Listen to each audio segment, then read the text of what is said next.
So uncivilized.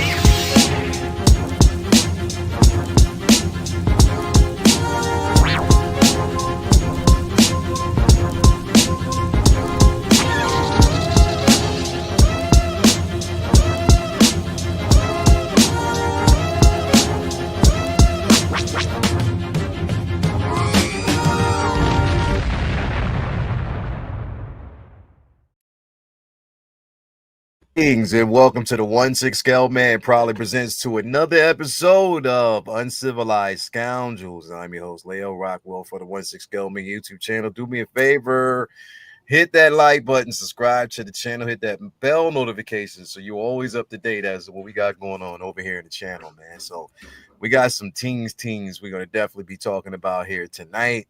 If you're tuning in, you might be some people that's going to be tuning in a little later.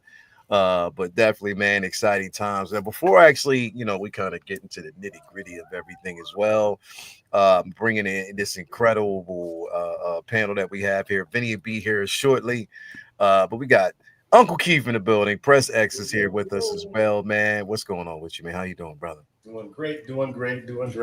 Happy to be here. Can't wait to get started. Yeah, and just like I told X when we was on Brother Cousin's show, we always make the attempt to rewrite, but we don't get there. Never get there. Never. We never get there, bro. We can't rewrite because it's hard for us to break it down, bro. So that's why I was like, you know what, that portion of it, because I know where it's going to be. We're going to get to some things before we get to that portion, man, and we'll definitely have a conversation. Actually, for this one, I think I figured it out. You did? I really do. I think I figured out what the secret sauce is, what was missing, what they could do. It's one minor change they could make. Yeah. And I think it would fix so many things for so many fans. It would right the Star Wars ship, and all will be right in the world. So I cannot wait to get into this. I think it's a great idea, and I think you're going to love it. I really do. Okay. Because I got some ideas too. I got one major idea that could fix it, but I want to hear yours first. I definitely want to hear what you're going to talk about once we get to that. Okay. But I know Uncle Keith. I'm gonna pick this shit apart, bro. You already it's so bad. Yeah. Somehow. Palpatine returned somehow.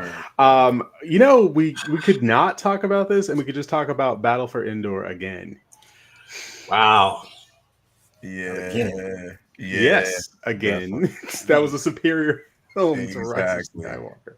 Exactly. I watched it for the second time ever over the weekends because I own it on 4K, and I hadn't seen it since I'd seen it in theaters. I saw it in the theaters, and then I looked at my friend and went, that made no sense, and then never watched it again until this weekend.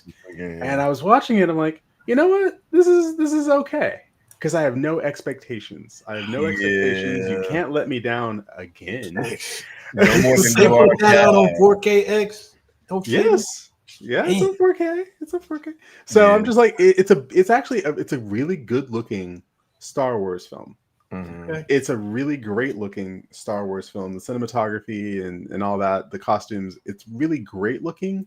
It's unfortunate that the story is not as strong as the visuals. It suffered from the visuals are just like it's like imagine a Star Wars film with this technology, when it was released. It's like, imagine, the original Star Wars had they had access to the technology that we have. Now. And so that was kind of the thought process of going into it. It's like, holy crap, this is going to be modern Star Wars. This is going to be, it's going to look so real. There's nothing they can't do except for tell a coherent story. Actually, I enjoyed it far more than I thought I would, only because I had no expectations. I was a little wine drunk, but I was a little wine drunk, and I was just like, you know what? This is an okay movie. It's just all right. I don't go to Star Wars for okay though. That's the thing. And if you don't knock it out of the park, then there are big shoes to fill. There are big shoes to fill. And if you say this is going to cap off the Skywalker saga, which is something they never should have claimed, Don't. The sky. This is the I agree with that the statement. They never could've Skywalker said that. saga. No. It's like, oh, okay. How are you going to deliver on that? You can't make that statement. Like it's not something that especially if there's not enough confidence in it. You know what I mean? Like they're already.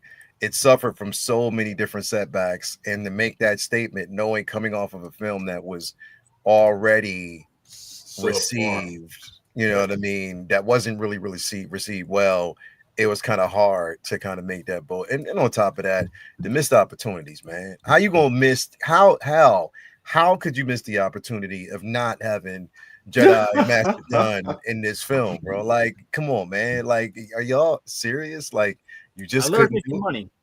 What'd you say? Allergic to money. they are. What's going on, V, man? What's going down with you, What's bro? good? How y'all doing tonight? Doing great, Benny. Man. Doing great. Good to see you, man. Bro, Yeah, man. Sorry I'm late. that's all right, man. I told him, I was like, look, bro, I said, we're going to make the attempt tonight to at least try to break it down or at least try to add ways to correct it. I was like, we don't hardly ever get there, but we'll try. And that's when X was like, I have an idea. So I was like, all right, we're gonna talk about the thing. It's just gonna be interesting to see where we go with it if we can actually get to that point. You know what I mean? It's gonna be hard. Kind of difficult with the premise. I mean, X just talked about how the film, paraded capping off the Skywalker saga with 0 fucking Skywalkers. Yeah, exactly. I mean, yeah, you had 0. You had one. You had one Skywalker before she died off camera. I mean, she died. Yeah. In the movie, Literally, and then you had had to be lineage. just like Yeah. CG'd into the film. So like you had. Yeah. I mean, it was just. Because we already had known that the secret is out. The Emperor was going to return. So why not say the rise of the Empire or the rise of Palpatine or something? Because we knew he was coming. Yeah. Not the rise of Skywalker, which it wasn't a rise of Skywalker. It was actually the death of Skywalker, which became the rise of Palpatine, which was Rey. So I don't know. Yeah. It was bad. Fado says Chicago's allergic to money too. They could have had the Lucas Museum, but no. Oh wow, I didn't know that. Wow, really? Oh yeah, they wanted to put it in Chicago, and Chicago was like, That's I don't know the behind the scenes. It looks good on the grounds of USC for sure. There were talks of putting it in Chicago for the longest time. It's beautiful, yeah. And they didn't do it. That's okay. I'll see it in California. I'll see it out in I'll go see it when I'm at Star Wars Celebration. Saying, bro, I think it's better in Cali. I think it's better to have it in Cali, bro. Nah, man, it's too far. It's too far. Why do I want to go all the way to the other side of the country? I can stop halfway in Chicago and go, look, I'm in Chicago. Also, there's a Lucasfilm Museum. This is great. Nah, man, it's too far. I thought I was anticipating you saying, yeah, man. He was like, nah, man, too far. No, that's too far. I can't get around Los Angeles. I don't drive. One area, bro. Like, just get to one damn area and you'll be all right, man. For real. That's how it goes. Before we actually get into this, let me say what's up to the chat, man. As always, we got my man Fado in the building. What's going on with you, brother? We got Malika Mabane, WRNR, Real Negro Radio, WRNR, on your listening dial.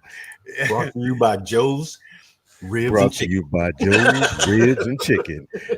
Brought to you by that Afro pit comb that you used to collect back in the day. Murray's Grease. That's the green grease you get at your local pharmacy. Also, Collard Green King and I remember that Roscoe's green grease. I Chicken really and do. Waffles. Hot and now. Also, Don't forget any bodega spot in New York City. We got them all those sponsors, man. Everybody. Yeah, bro. You already know. Thank you for being here, brother. As always, we got Brandon Salad. Evening, delightful gents. Thank you for being here. Yeah. Justin McFly's in here in the building. Thank you for being here. We got the Booty King himself in the building. Dr. Nate, as always, man. Appreciate having you here, man. Who else have we got in the building with us? We got Ed and Tiger in here. Thank you for being here. Can you please say Tiger, the king of the jungle, bro? You already know, man. What's going on with you, bro? Let me see. What is this? Can you please say Tiger is the king of the jungle? It's like, who? What? Is that? I just said it. Well, you got to say it again, and then again, and then again, and then again, and then again, and then again, and then again. Let me see who else is and then say here. it one more time, just one for good more measure. time. We got Toy Visuals in the building. Thank you for being here as always. Fig Posers in the building. Chuck is in the building, man. What up, though, man? So good to have you here with us as always. Man. And actually, yeah, man. So before we actually also dip into this, gotta say what's up to the Blazers, of course, where we get these luxurious figures and collectibles from. Started off definitely with our guy Vincent Dunn Art. Let's go on here to the home and check it out, man. So you see, you can get some of these incredible pieces over there at the store. I gotta always read, just to see if he put anything up there new. He gets sneaky with it. But definitely, man, got some nice little Star Wars pieces over here, as you can see. So definitely, if you are collecting and if you are looking for some incredible prints, head on over here. Vinny got you, man. And I'm still that Tuscan Raider, bro, is incredible. I'm loving it, man. But yeah, man, tell him what's going on, brother. Yeah, site is filled with all kinds of geekness. Marvel, DC, Lord of the Rings, Harry Potter, Star Wars, etc., etc. Regular 11x14 prints are always buy two get one free. So feel free to peruse at your leisure. And if you don't see something that you want, let me know. Commissions are open. But the site's got all kinds of cool stuff from original art to canvas pieces to glass art, albums. Try to keep it fresh, original, all kinds of different things to choose from. So feel free to give it a look. Link is on my IG at Vincent Dunn Art, and that's a link to the store. And I always drop new stuff on IG first and then upload it to the store as soon as possible. So stay tuned. There's always new stuff dropping. So appreciate the shout out. And yeah, thanks. Definitely, man. I wanted to again, y'all probably seen some of the exclusives.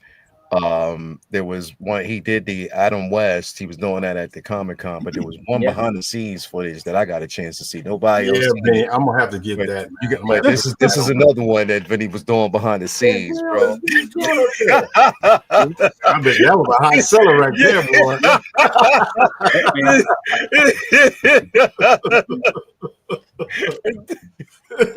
Then you had to take it behind the curtain to sell those back in the back. Look in the back over here. At Vincent Dunn Art after hour sale.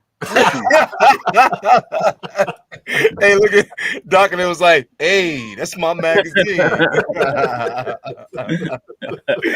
You already know, man. Oh, Nah, man, but definitely make sure, again, head over to the Instagram page. The link is right there for the store. Yo, you know what's funny? Whatchamacallit, GalaxyCon, the one I did in Columbus, they have a adults only after show after the con that starts at like 10 o'clock that goes to like 2 a.m. and it's a whole nother like part of the venue. It's another room for adult oriented artists, and it's mostly like, of course, like the Japanese animation type stuff with that. But they got a whole nother room, and they got like adult models and all that kind of stuff. It's a whole party over there, and I never seen nothing like it. It was hilarious. Yeah. Word. So, Damn. I don't know. Might have to moonlight. Vinny flashing his badge around, going like, "No, my badge said I can come in here." You already know, man. But definitely, bro, appreciate it. Also, we got to give a shout out to my man Ray over there at Underground Figures. That's Underground Ray. Making sure that you have everything that you need to proceed. No NRD, shipping and handling is definitely reasonable. Sign up for that newsletter so you are always up to date when your figure is going to be arriving or a new figure has been revealed.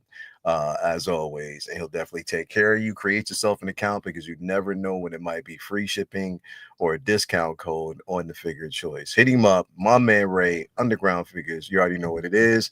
Also, we got to hit up my man Ray over there at Hawkwarts Toys, Taylor to Rays. Again, you get a nice little care package, figure, comic book stickers, proud sponsor of things we got going on over there at the Figure Flex Friday Facebook group. So hit him up. He'll definitely take care of you as always. Also, our guy Jacob over there at Comic Relief Comic Collectibles. Again, if you're looking for not just 1/6 scale collectibles, but also source material, comics, anything that you're actually looking for, he'll definitely take care of you. Hit him up, tell him I sent you, he got your back. Also, you want to hit up my man Brian Wong over there at Module Case, Module Space. If you're looking for an incredible display, my guy got your back, and make sure that you have everything that you need to proceed. Last but not least, we got to give a shout out to Tina Cruz, El Deluvio, over there. On you can actually find her currently right now. Excuse me, on Instagram and also on Facebook. Again, if you're looking to take your figure prowess to the next level, like look at her work. Look at that. Look at this. This is her work. This is Tina Cruz. This is what she does, and she does magic. She works magic, phenomenal work, man. She takes that figure to the next level always, man. Incredible photos. So definitely hit her up and she'll take care of you as she always does, man. I can't wait till she does my Supergirl, man, because she's gonna kill it. What's this right here? What's going on with this? I don't know, but let me know, Tina. What's going on? What you planning on doing? You doing something that we don't know about? Let us know.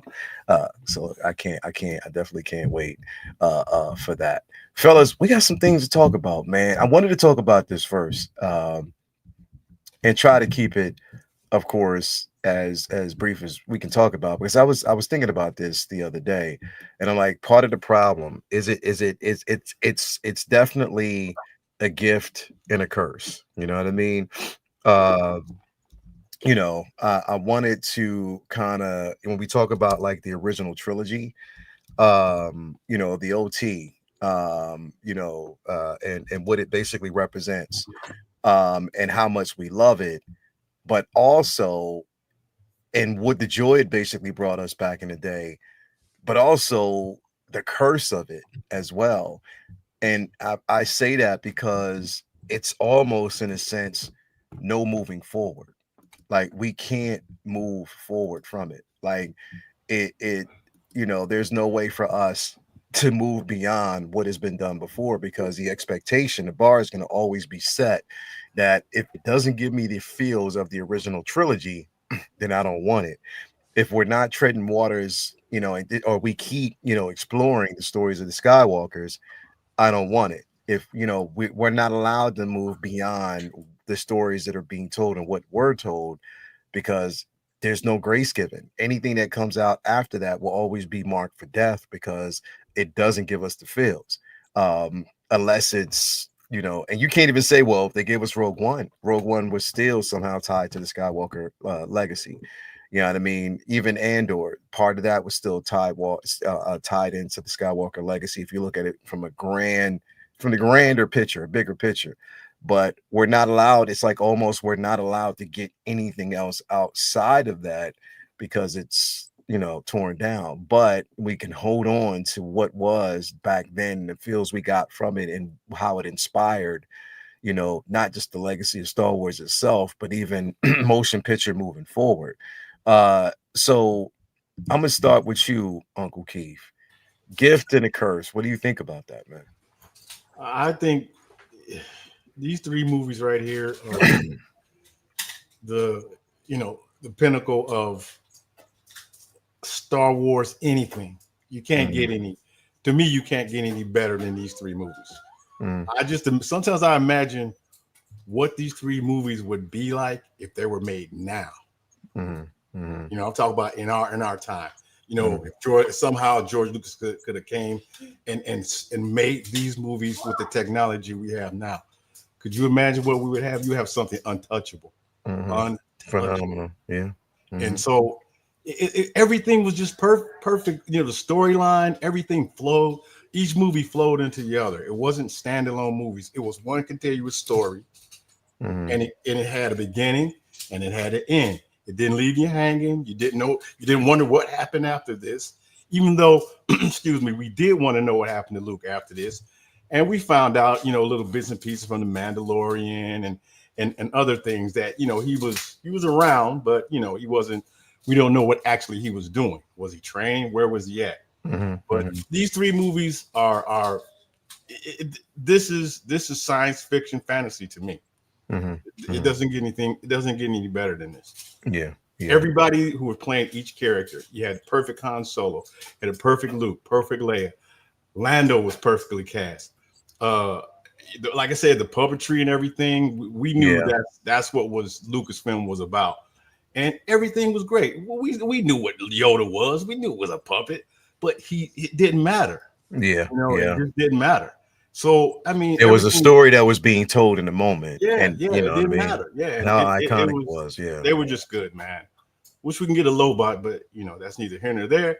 But it was just good, man. It was so good. And I don't think it's anybody on. I would imagine it's not, but I don't think there's anybody on this planet that doesn't know what Star Wars is. Yeah, it's true. They've heard about it in some way, shape, or form.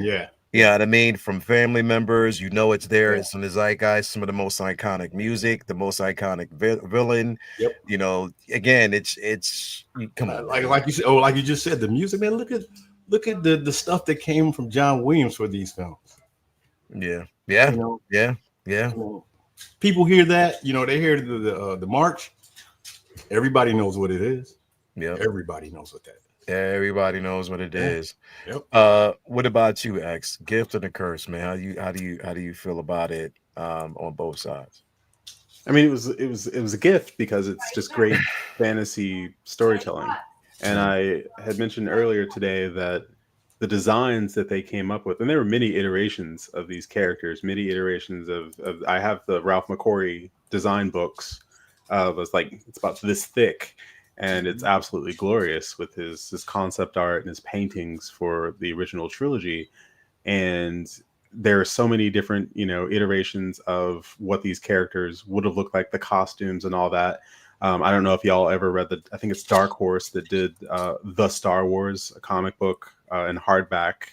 They also released them individually, but it's like, this is what the original draft of Star Wars was supposed to be. And you're reading through, you're like, okay, yeah, this is an interesting take on what Star Wars could have been, but that's not what we got.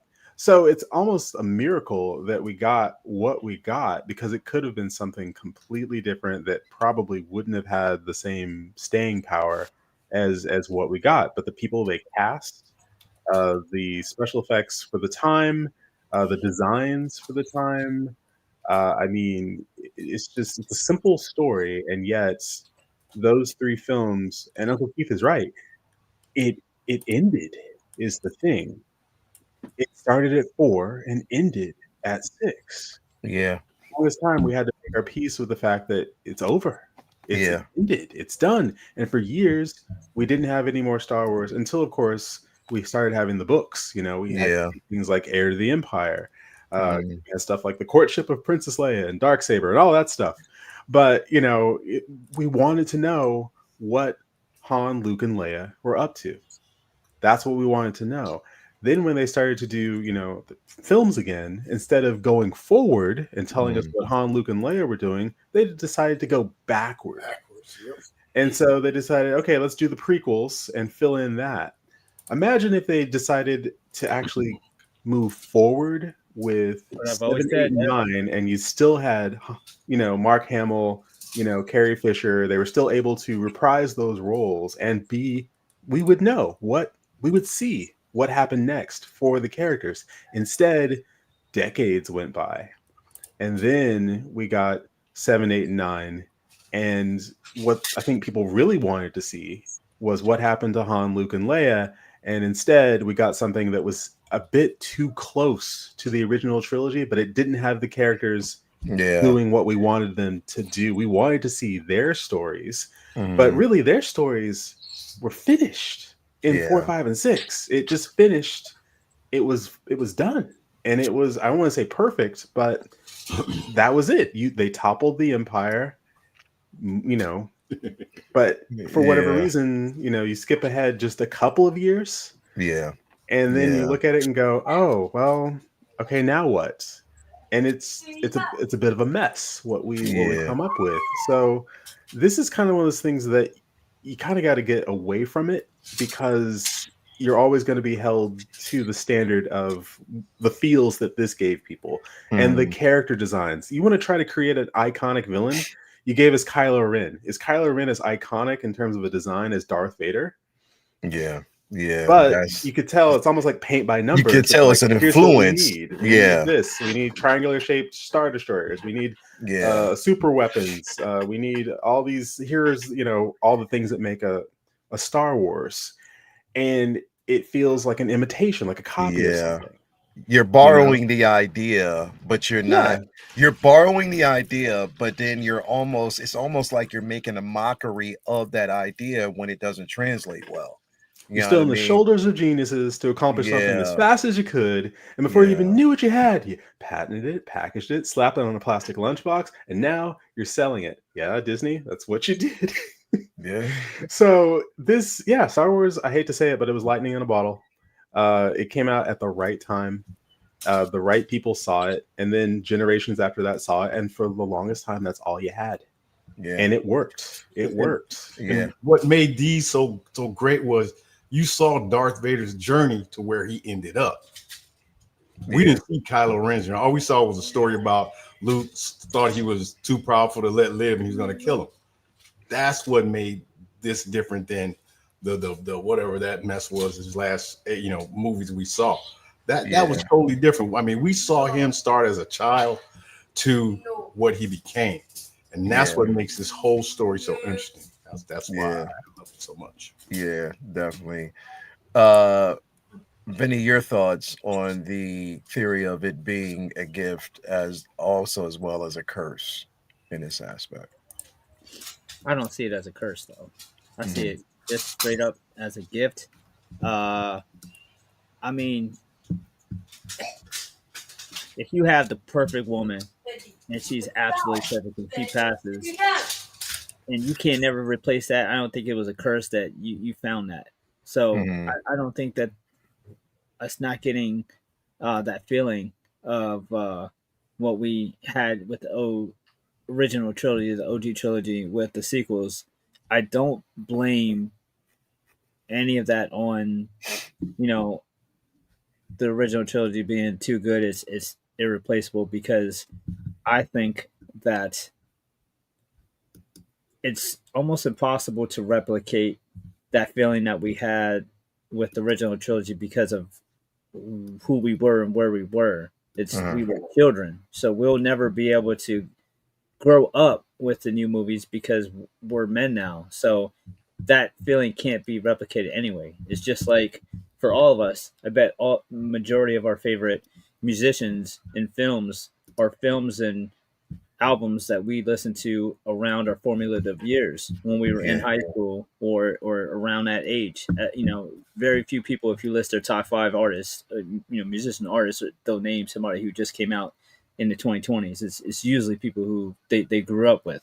So, but the thing is, Disney has this opportunity for those films to be that for younger people, and I see that all the time. Like, I know I have people in my family who, like, their favorites are the prequels, and I've and they like their original trilogy, but it's not as impactful to them as Revenge of the Sith. Like, that's their empire to them. Yeah. You know what I mean? Because that's what they grew up with. So it's a generational thing. That is purely a gift.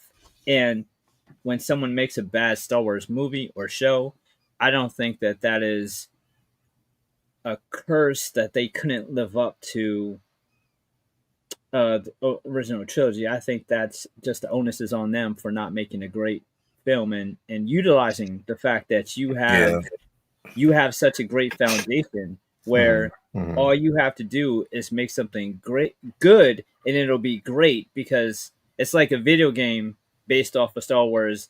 A really good Star Wars video game is going to be great to you because you're playing a game based off something that you love. So you already like or up because you just had to make a good game and then throw the Star Wars license on it, and now it's even more fun to you because you relate to it so well that if you take, you take Battlefront or whatever, and you take out the Star Wars characters and you just have those be regular people, it won't be as good because you're not playing those characters.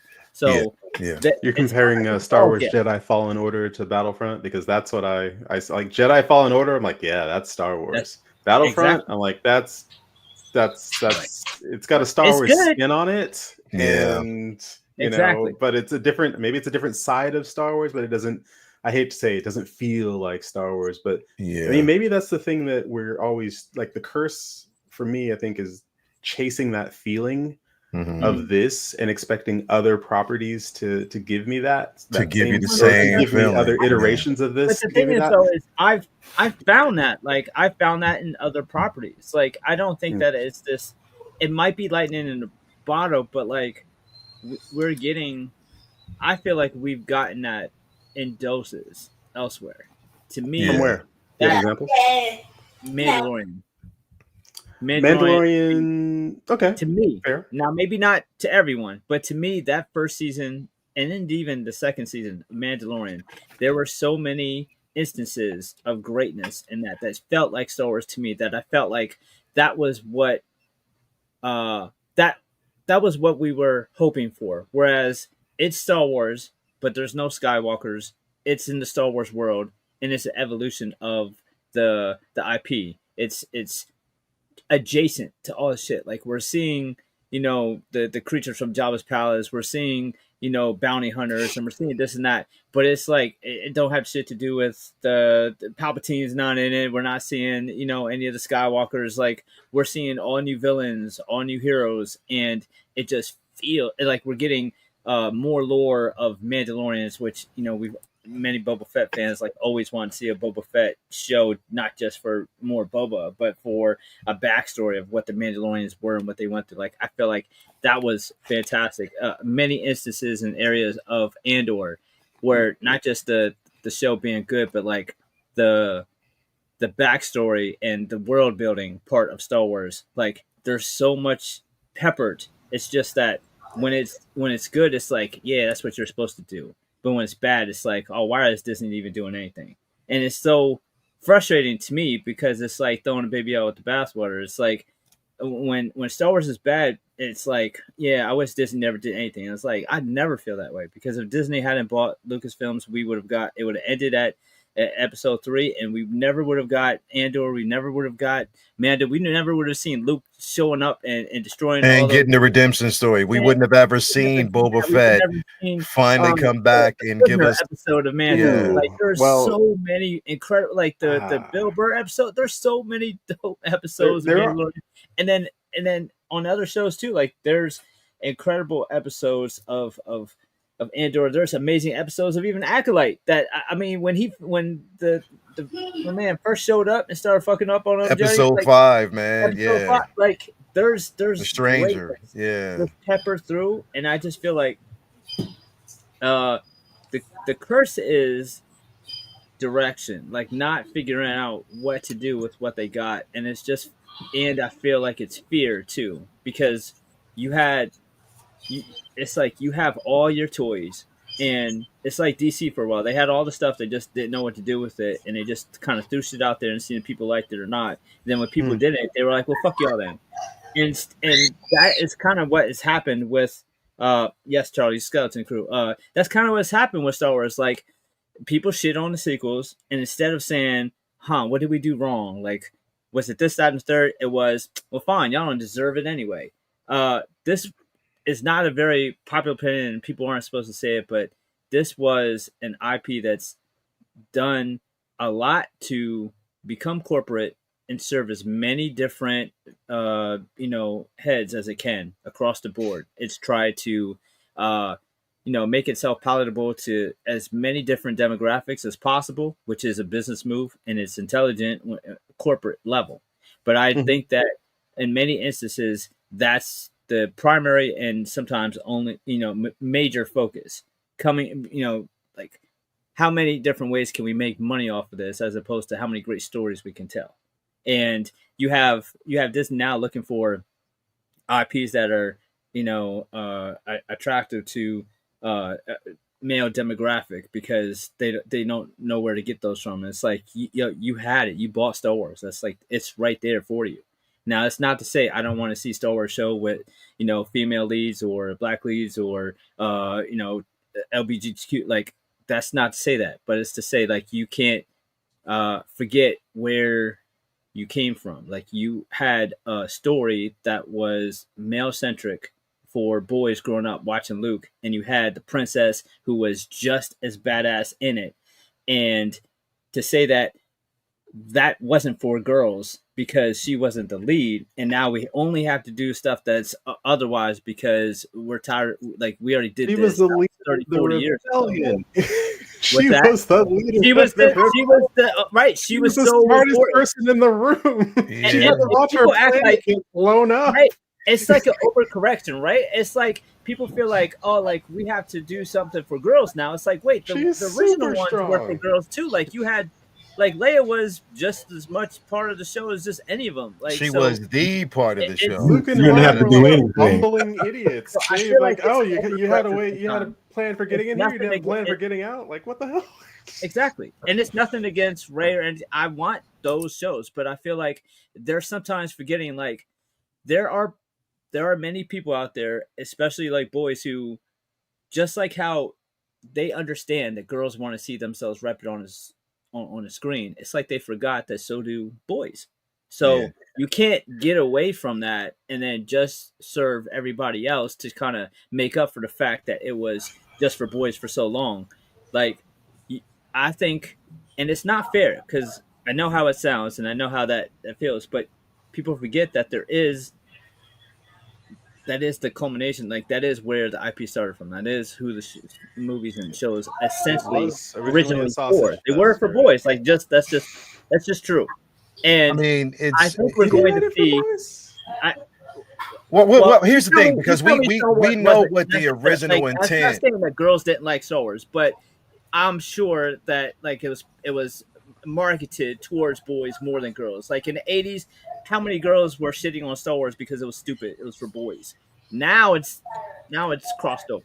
Now it's mass appeal. Now, I remember my sisters always making fun of me for Star Wars and like, oh, that's stupid. That's for boys, And but now they love it. They'll be the first ones to get tickets for a new Star Wars movie. Marketing, exactly. If we're talking about marketing, you could say it's marketed to boys. I don't think it was now made it's marketed to to everybody. Now it's like and the time it was made also. But at the time, it was at the time and for what it was made then. But we also, again, Lucas's original intent wasn't for Luke to be the hero. It was for Leia to be the actual hero.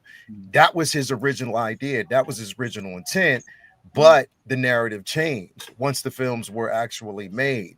And even part of his script, and from what we know, the part of the script that was given to Lucasfilm had a totally different direction, and they changed it because they're going with that same narrative. Here's the thing: it's one of the biggest mistakes that you could make is, and the reason why I say gift and a curse is because it's a gift that was given to all of us to enjoy. But I think that it was an oversight in certain aspects of it, because for us, all we see is that what was given. Even I see some of the comments where people say that two of the biggest male properties, but it's not. Put it this way. And I get what you're saying, Mike, and it, because it was marketed that way, but it was supposed to be marketed a totally different way as well. But the thing is, everything that Star Wars everything that is done going forward and moving forward, literally moving forward, is going to always be held up against the original trilogy. Always moving forward.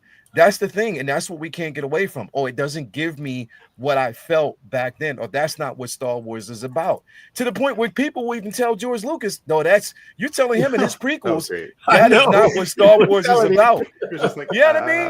Like, you're talking to the creator. These are his ideas, and you're questioning this motherfucker about midichlorians? Literally? You're questioning the creator, the writer of this shit? It's his idea. It came from him. But you're questioning even him. That shit, that baffled me. I was like, really? Are y'all really doing that? To the point where he was just like, you know what? Fuck it. you don't deserve more because you No, can't you even don't. accept the vision for what is now. So then he gives it to Disney. Disney makes the attempt to rewrite whatever, however they're doing the brand. But I mean, get it. We got to get it for what it is. Like they were just pushing shit out just to make a buck because I they was gonna needed to say make that we got too much $4.5 of a billion good back. thing, is what They we needed to got. do We that. got But look, way I'm too telling you, much. there is something to that. There's a reason why. I'm not saying it's right. I'm saying it's the way the world works. It's the way this country is. It's just the way it Yeah. is. As much as we want to see all different types, just like how we want to see all different types of Marvel shit, like that's obscure shit. Cool. Yeah. But general public is just they speak with the dollar. Look at some of the $1 billion movies last year, like Top Gun. It was because it was conservative, because it was a dude in the leads, because it was just an action flick that wasn't trying to be too 100%. 100%. yeah, you know what I mean? It wasn't trying to be too progressive or anything Nope. like that. Like there's a Nope. big part of the Nope. country that just does not care for that type of shit. And I watch when Last Starfighter comes out, watch that be the first big hit that they've had in a long time, and they'll kind of see like that might cause them to pivot. And I hope it doesn't make them like then swing the other way. My point is that it needs to be like they can't forget the male demographic, but they don't have to like stop doing stuff for girls and stop doing stuff for Yeah. other races and stuff. Like you can do stuff for all the different demographics instead of just like trying to overcorrect. And I Yeah. think that's what we're going to see here is we're going to see them try to kind of like forget, oh, okay, like this was, they're looking for more male leads too, so let's still do that, because when they do that, those properties tend to get less Yeah. bad feedback. I mean, how much negative reviews have you seen about Andor, Skeleton Crew, or Rogue One? It's like it's not fair, but that's just the way the world is. And I think that there is kind of like there's kind of like a mission directive here where it's like let's do it serves certain bosses as opposed to what's making money and then be mad that we're not making that money. It's like, nah, you can have your cake and eat it too. You can make everybody happy. And I think that is where you get back to trying to find that magic again, where you're not worrying about trying to fucking check all the boxes. You just go out there to tell great stories. And I was gonna say that's the part they're not. I'm not doing positive is, that's been their you know, primary directive, telling great stories. And then right. whoever happens If to they be the lead is the lead. if they led with that, Yep. that would overshadow the fact that, oh, there's a woman in this. Like people Thank you. wouldn't care if it was great. Yep. People were like, oh, there's a woman in this. Oh, there's a black or there's a person of color in this. Oh my gosh, no, was it good? If Because it was good, I feel like when it's good, right? Then it's like, all right, I want to shit on this, but damn, this was awesome. Like think about how many like Alien, Kill Bill, like when it's a great movie, but it's a female lead, you never hear the woke shit. Nobody called it Kill Bill Yeah. woke. Nope. Because it was dope. Yeah. So Yeah. tell a great story and you kind of give yourself a shield against the bullshit. Yeah. no, I'm sure that there were still people, when Alien came out, they were, complaining about the female. I mean, people have always complained. People complain about Female Michael Keaton leads, being, Batman. People complain about Sigourney Weaver being, but it was this, maybe either it just didn't dominate the conversation, but it was a really good movie. It was a really good movie. Kill Bill, 1 and 2, really good films. And so it drowned out any of the, if you were out there saying it's got a woman on it, you seem like a crazy person because people are like, it's a really good movie, and you're over here yelling that it's got a woman in it, and then all of a sudden, oh yeah, you're in the minority. Yeah. But if you see, if all people see is, oh, you led with this, and it's not a solid story, it's not a solid film. You set yourself up. Because all you're doing is pushing the narrative. It feels a little hollow. You're forgetting what the story and how the blend is. In the very beginning, Leia wasn't like a forced character. She was someone that so was bad. actually there. We knew what her story was. We knew basically that she was part of the rebellion, a very strong part of the actual rebellion, where it wasn't actually forced. From 4, 5, and 6, you've seen her evolution and where she basically, came. It wasn't a forced idea. Same with Ripley and Aliens. It wasn't forced. We knew that she was a commanding character from the very beginning. We didn't see how forced it was. The problem was with this new generation and what they're trying to push. And much as they don't want to admit it, you made it more of a narrative than a perfectly written story that would support the narrative that you were trying to push. They didn't do that. And it painted a target on such characters as, I mean, I think they did a great job with Rogue One. Rogue One demonstrated something. It was well written.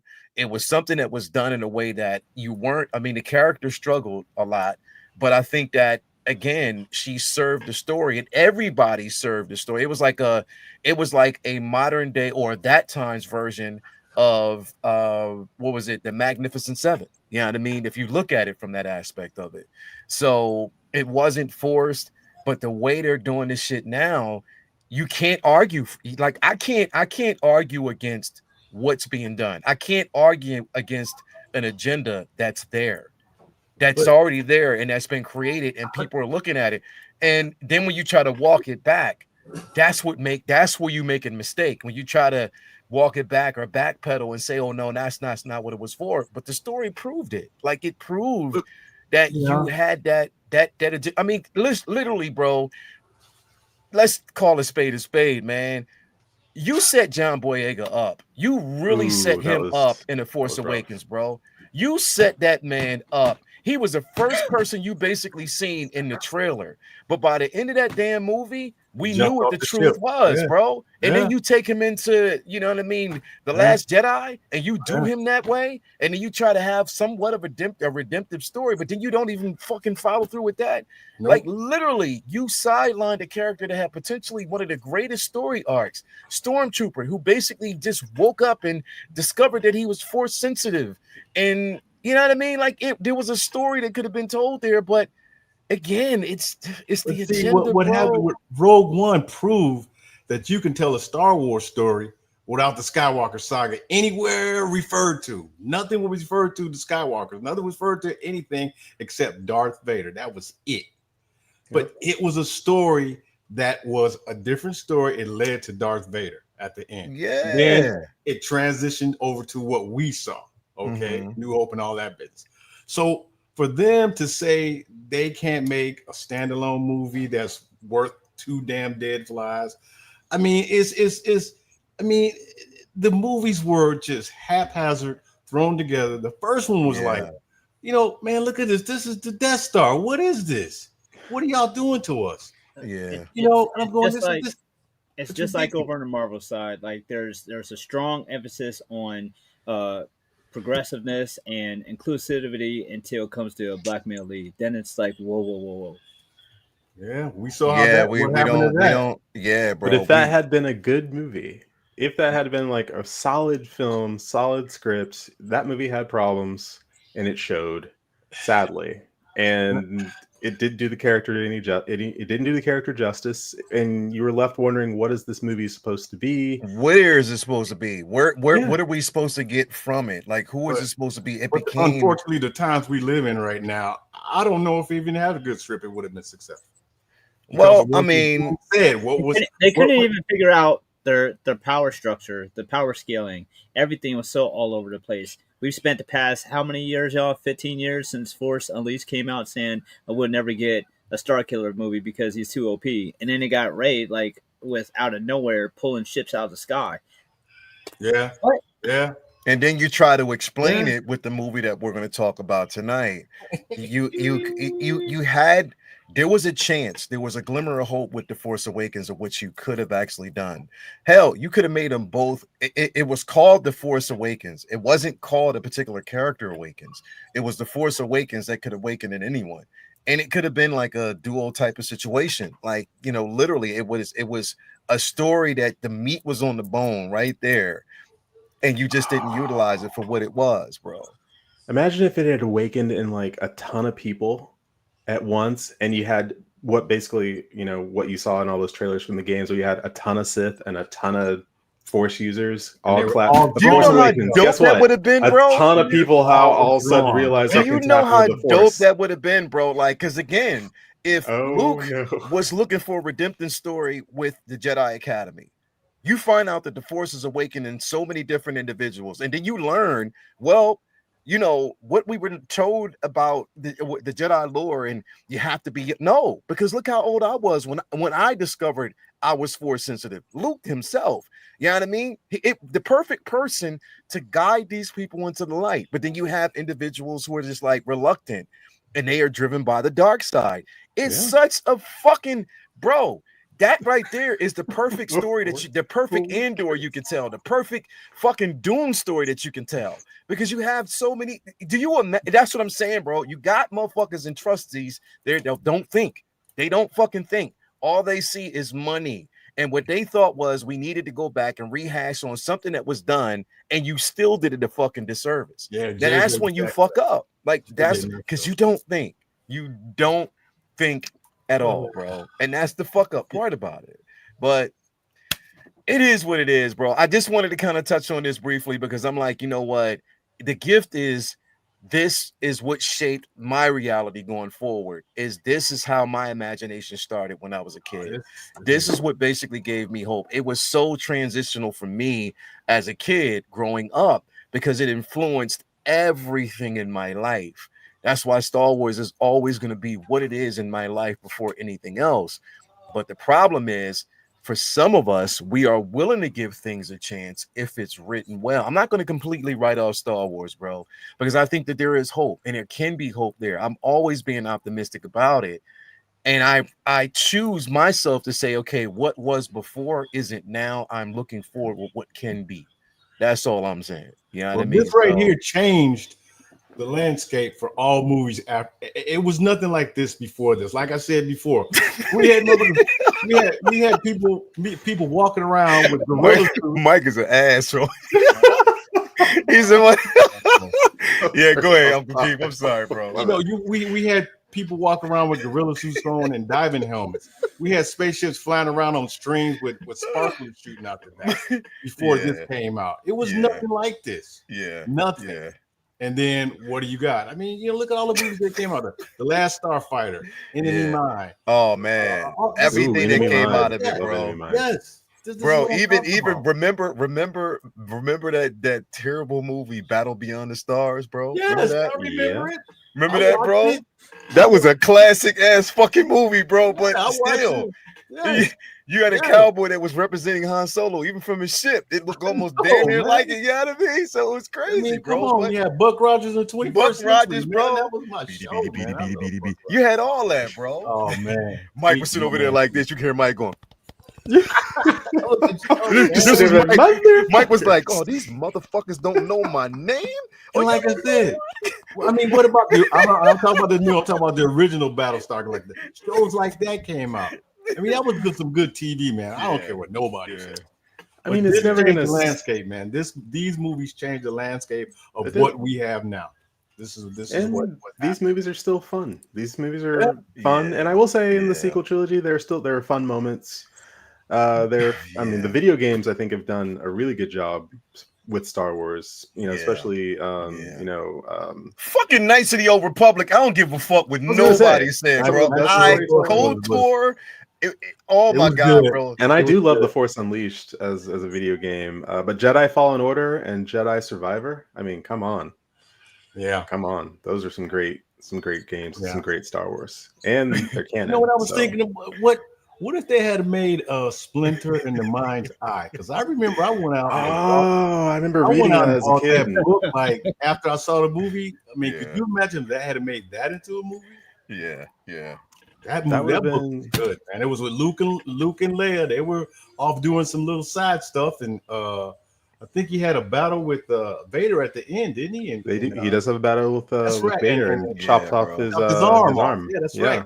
I mean, that would have been a great movie. And then Vader like bends down and like takes the lightsaber out of his chopped off arm, out of the hand, and then is about to strike Luke down. You know, it's just like, oh god, this is rough. That would have been a great movie. But I mean, all those books that could have been translated into movies, you know, screenplays and stuff. I mean, we had a lot of material that they could have used, but we got what we got. We got J.J. Abrams. Ow. Damn, bro, you said all that. Just Ow. That hurt my soul. Yo, Oh. damn, bro. All right. Mr. Let's Bad move on. Robot. Bro, right? Let's move on from this, man. I want to talk about this real quick. Got the announcement today. You already know what it is. Yes, sir. Mark Pierre himself. So listen, so Starfighter is shaping up to be hey, you got Ryan Gosling, Matt Reeves, bro. I mean, you got bro, Aaron Pierre, you got Amy Adams, bro. They're going for some heavy hitters, bro. The I'm script kind of must be excited dope. about this. Yeah, The script must be fucking dope, bro. For it real. must be. Like it there must be something about that script that they looked at. And Maya Goth especially, she's tearing it up right now, and I'm interested to see who her character is as well, man. I just know there better be at least one Jedi in this fucking, or one Sith in this fucking movie. Has to be, please. But again, I'm excited to basically see it. Aaron Pierre, who right now is coming off of the Lanterns. If y'all haven't actually seen Rebel Ridge, that fucking movie is dope. Loved it. He's been in so many different things. Amy Adams, I mean, of course, it's Amy Adams, bro. You can't. What else needs to be said about her and how fantastic she is as an actress, man? X, you excited about this, man? I'm very excited about this because I don't know what it is. I have no idea what it is. There's not a Skywalker to be found, and I love that. Nope. You want to focus on starfighters. You want to focus on, if you want it to be Top Gun, in space. I'm like, all right, let's do it, because if you told me here's if you talk about Andor, here's what Andor is going to be, it's like, okay, well, let's have a look and see if it works. And it was a different take on a different side of Star Wars. This is going to be a different take on a different side of Star Wars that doesn't get the love it would normally get, which is, hey, what are the starfighters doing? What's the life of a starfighter? What's, the people who are in the cockpits? Yeah, we see the people with the laser swords all the time, force pushing and all that stuff. But what are these other people like? What missions are they going on? What's all that? And that's the stuff. Show me something I haven't seen. Yeah. Show me something I haven't seen and tell me some stories that haven't been told yet. But tell them well, and give me some good characters. No, give me some great characters. Give me some great characters, and give me a fun movie. Give me a fun Star Wars movie full of spaceships. This is one of the set photos we see here, which looks like they're sitting on top of a speeder. That looks pretty good. Him and the kid, man. I'm fucking excited about this, bro. Like I really, really, really am. And what the potential could actually be. Uncle Keith, what's your thoughts on this? I like Ryan Gosling, always have, because what was it, Blade Runner 2049? 2049, yeah. Man, perfect role for him, man. Yeah. Perfect. He killed it in that, bro. He killed it in that movie, man. I just want to know: is this a squadron? Is this people who work at the hangar where they fix the plane, the starfighters, or what is a base? Are we going out on missions? Are we doing bombing runs? That's what I want to know. We don't know yet. Is the little kid his son? Is he not, or just a little guy that hangs around? I guess we're gonna find all that out. But I'm excited for it. Anything new, I'm always for, and I hope. I don't know who's writing this. Is this does anybody know who's writing this? It's okay. So the writer is the same writer who wrote Not Mango. Is it Mango? No, he wrote the Adam Project as well. The Adam Project, if you saw it on Netflix, he wrote that as well. It's the same dude who again has worked with director on this before. Like he's worked with him in the past in this aspect. So yeah, man. I'm especially with the cast announcement today, and we're seeing that they've really started Again, production on this, bro. Like, look at this, man. You got the cast right here: Ryan Gosling, Amy Adams, Aaron Pierre, Maya Goth, Matt Smith. You know what I mean? Like, look at that, bro. No. You know what I mean? Like, it just looks like it's going to be so far. It's, we got an incredible cast here, and it's nothing but potential. And hopefully they can give us some incredible writing. Vinny, what you think about this announcement, man? Victory or death. Yo, man, I'm last Starfighter. Cake or death. Man, Cake or death. I don't know who owns the IP, but they got a check coming their way. I'm sure of it. I'm very excited for it. Like I said, I think that this is big potential for a turnaround for them. It seems like a really safe start as a nice ensemble cast. Ryan Gosling is he's one of the golden boys in Hollywood right now. And I think what's great about him is he's super Hollywood, and chicks love him, very very crossover blockbuster. His films guarantee big box office. But the cool thing about him though is he does very great job with independent films too. Drive to me is one of the best films I've ever seen. Yeah, bro. When I first seen Drive, that was a game changer for me. I never had seen a movie like Drive. That opening car getaway was phenomenal. I love that. So seeing somebody who has that range in this is awesome. Like X, we're all in the dark. Please keep us that way. I know it's Disney and it's Hollywood and it's 2025, which means by the time this movie comes out, we'll still have all but 8 minutes of it. Oh yeah, oh yeah. There'll be 8 minutes left of it to see by the time it comes out. But, I want to see them keep minimal exposure as possible. Now I know what they're coming off of. They're coming off of the sequels that were all talking about how much of damage that they have to recover from to their brand. So I'm sure they're going to do everything in their power to try to desperately convince you to come see this. But I hope they don't give too much away and that they kind of save it for the theater, because I want them to focus on this being a theater experience. We have enough to watch at home. And I don't want to see a Superman turnaround. I don't want to see this in the theaters for 30 days and on streaming. You got Disney Plus for that shit. Yeah. Push this shit to the moon to be a theater going extravaganza experience that isn't make us excited to go see Star Wars again in the theater. Because we need it again, bro. It's needed again on the silver screen, bro. To be an IMAX movie. Leo and I went to go see episode 6 of Ahsoka in IMAX, and bro, the World Between Worlds episode, and you could feel the energy, bro. The energy in that room of people just so excited to see Star Wars on the big screen again, and how much they missed that. And it was the perfect episode for it because it was such a great episode. But it was there was hundreds of people there who were just desperate, just starving for that experience to have in their life again. And Disney has had this IP for a decade now, and once they failed at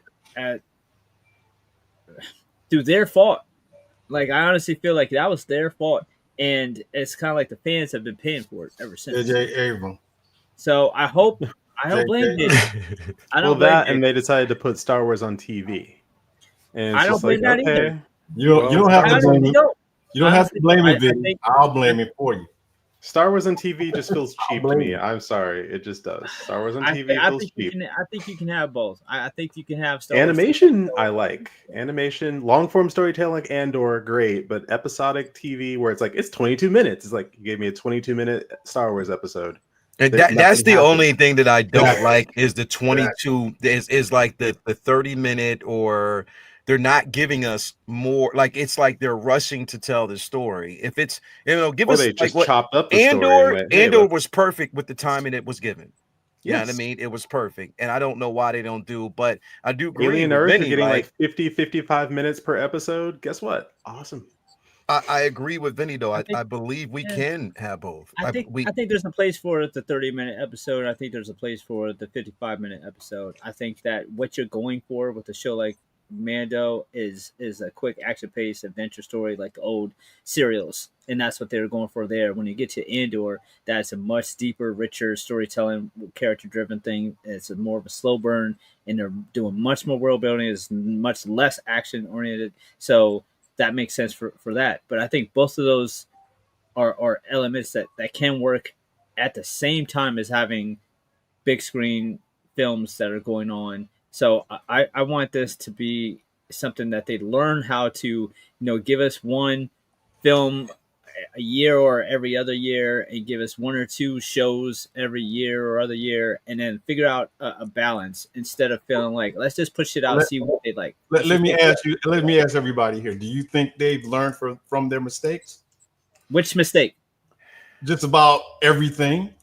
No, the last 3 movies. I don't think I think they've learned. I think they've learned from some mistakes. I think the big mistakes that they've made, I don't think that they've learned from, because the mistakes that they've made have been chasing money, and no corporation is going to decide not to. It's just how to chase the money.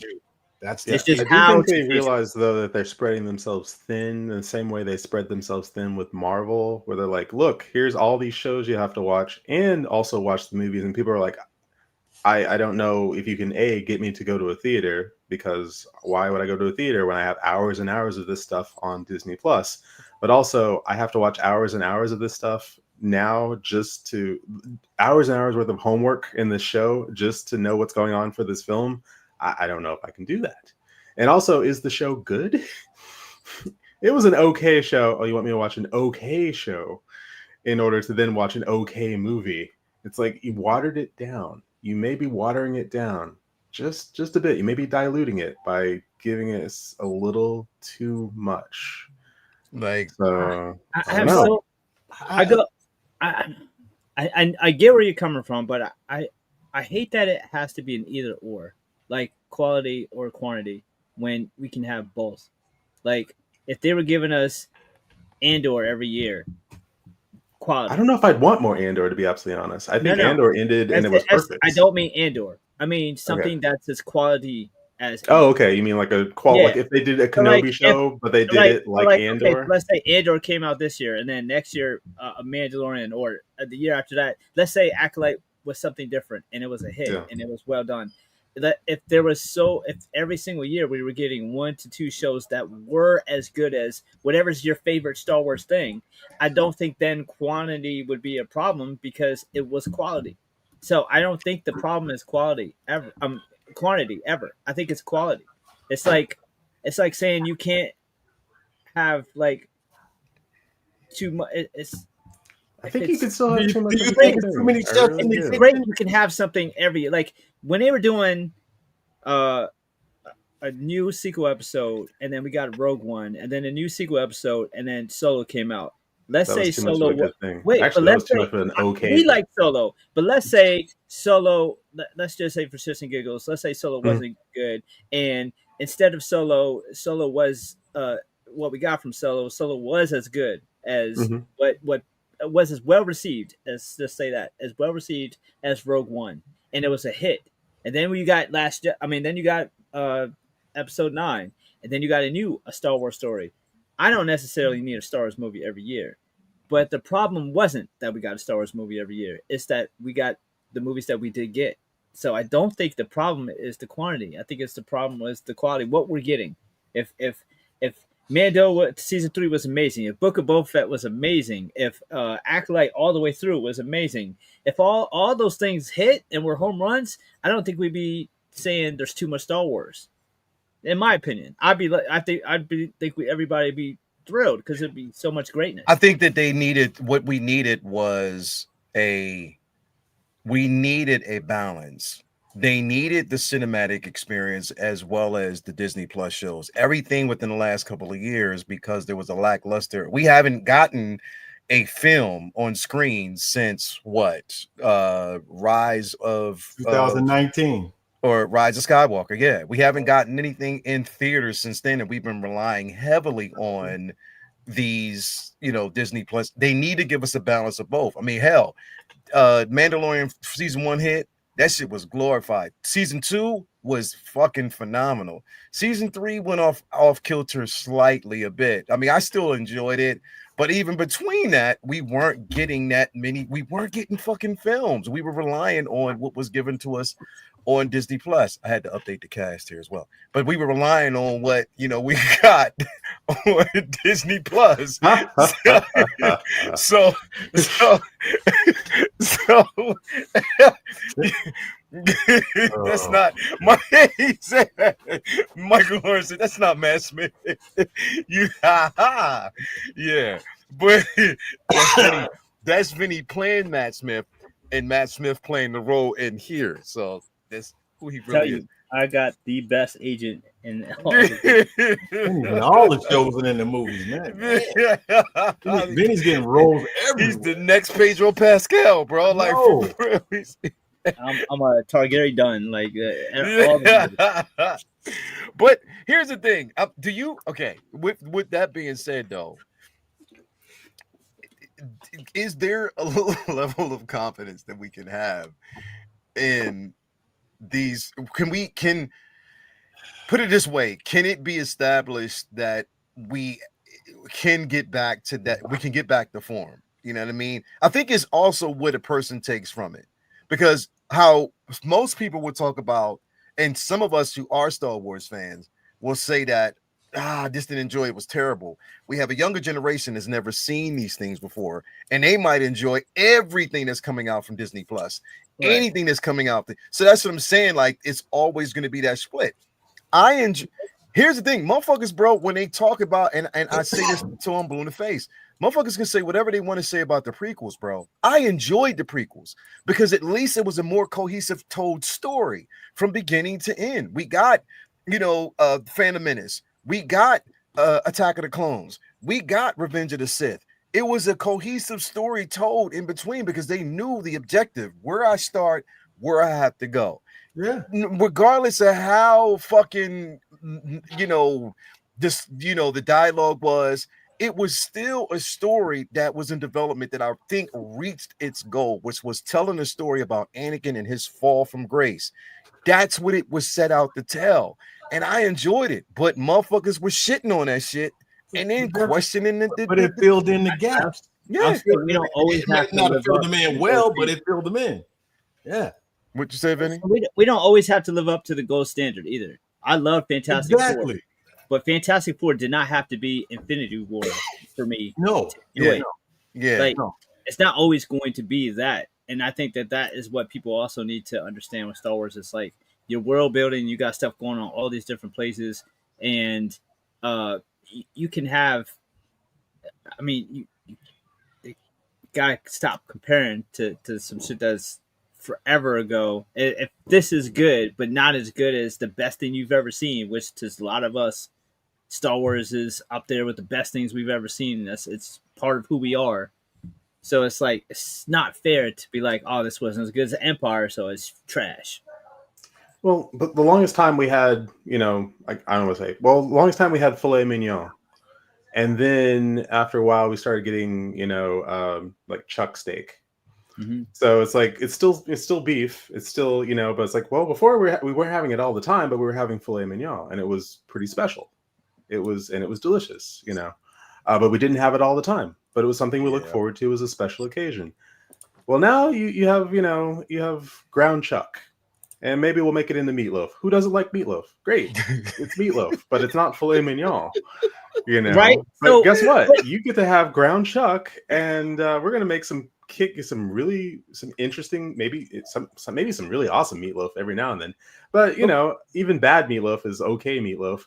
But once in a while it's sirloin though. Huh? Once in a while it's sirloin though. So it might once in a while but then are we ever getting back to filet mignon? That's the thing. But I'd rather sirloin to be a vegetarian. We wouldn't have it all the time, but then the shows are like, hey, look, here's some sirloin. It's like, oh, okay, but we used to have, filet mignon. Yeah, well, you can't have that all the time now, can you? But you can have some sirloin.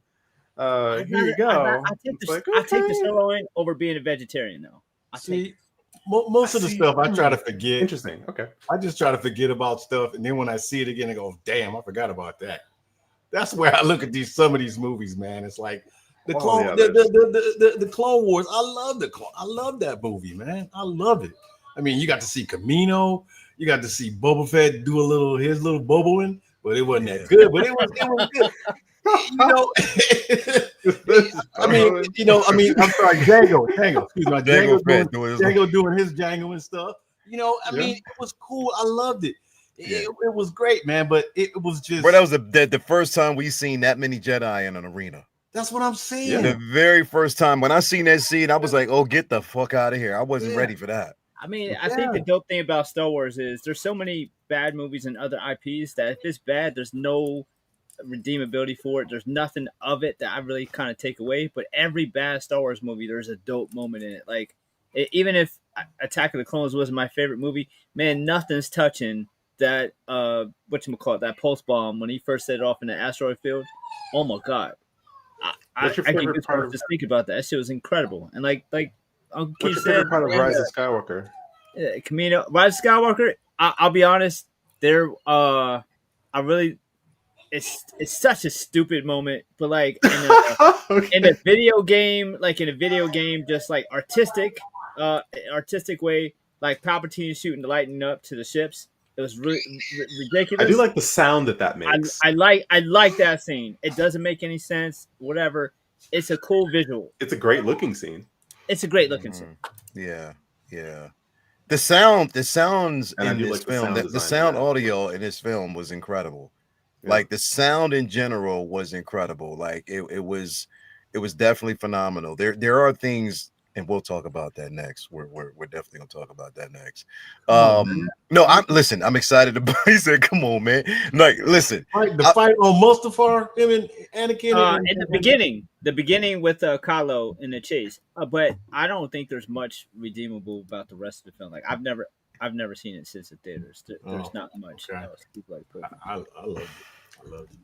I mean, the light speed skipping was he's talking about he's Attack of the Clones. No, he's not talking about Attacking the Clones. He's talking about Rise of Skywalker. I thought we were talking about Rise of Skywalker. Oh, okay. Yeah.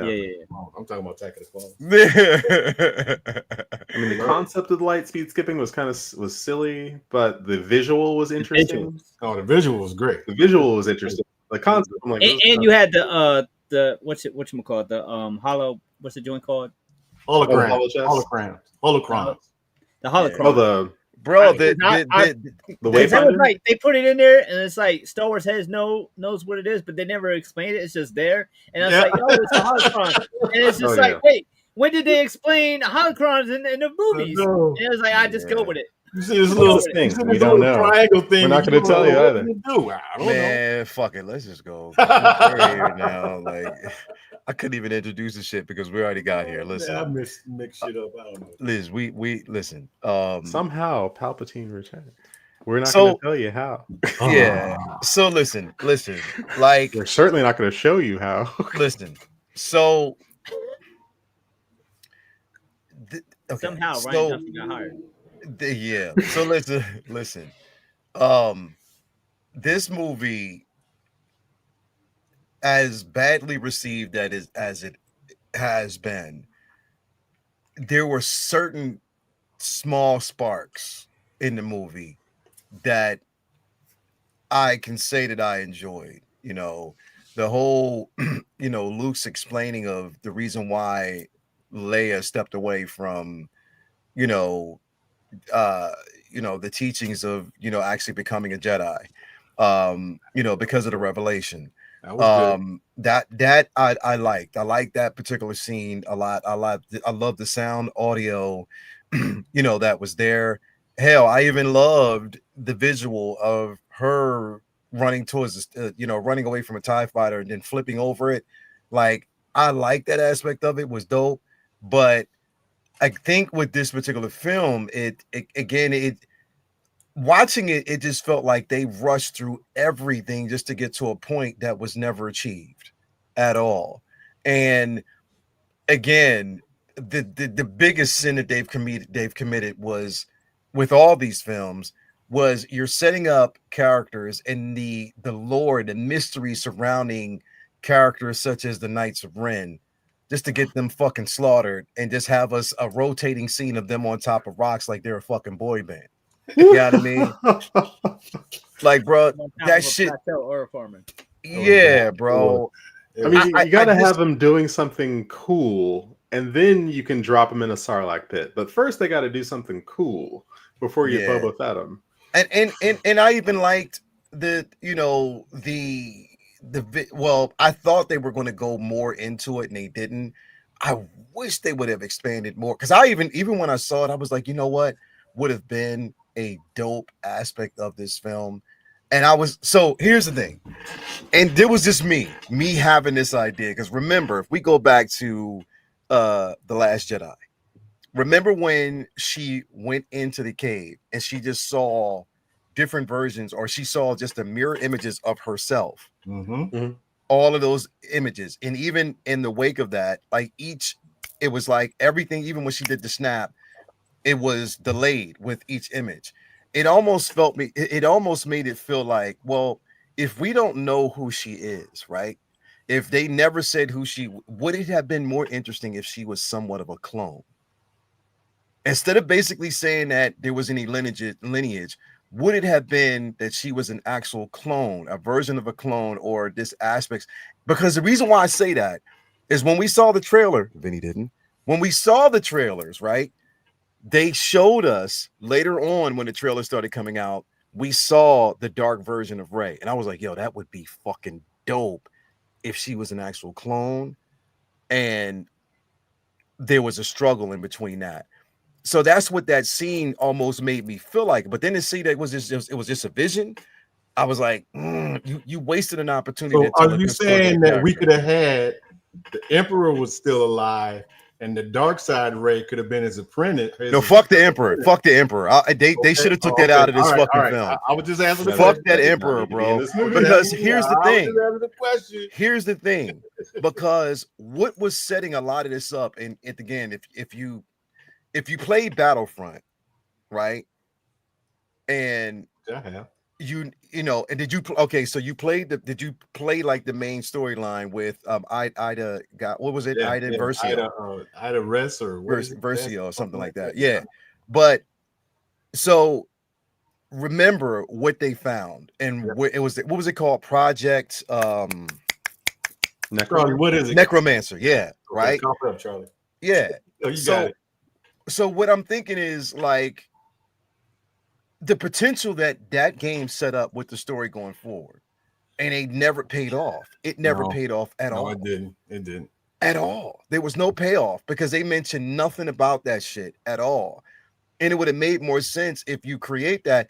I just feel as though with this film, J.J. Abrams was batting cleanup because fucking Rian Johnson destroyed the vision. Yeah, he did. He did. Deliberately. It was a deliberate thing. Plain and simple. I mean, why else do you think that we got Kylo Ren's mask the way we got it? Reformed, reforged, you know, in this particular film. You know what I mean? Why else do we think that they wanted to tap in more of, you know, Finn's force sensitivity?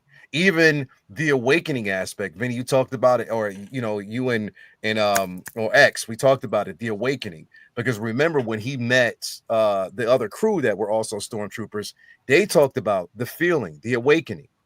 So we know that there's more force sensitives out there. They could have told those particular fucking stories, and they didn't.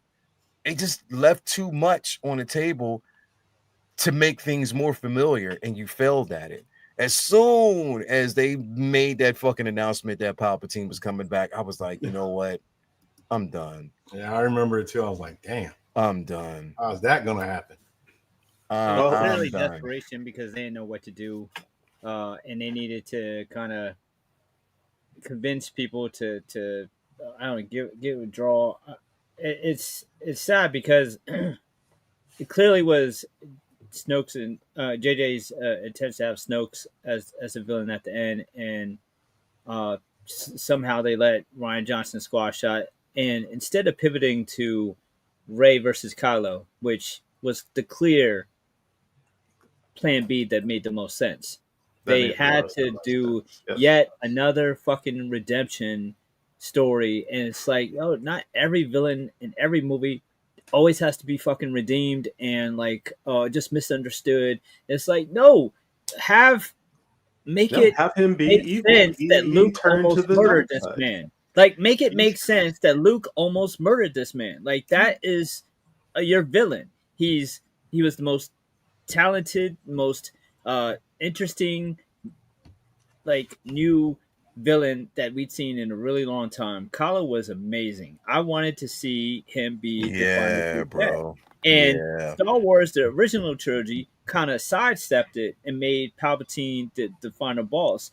You had an opportunity here to say, what if the end of Return of the Jedi was Luke versus Vader? Like, you could have had the end of this film be Rey versus Kylo, Yeah. and had his death mean something, because like his death was like anticlimactic as fuck. Like, Yeah. no one really gave a shit about his death. It didn't make any sense.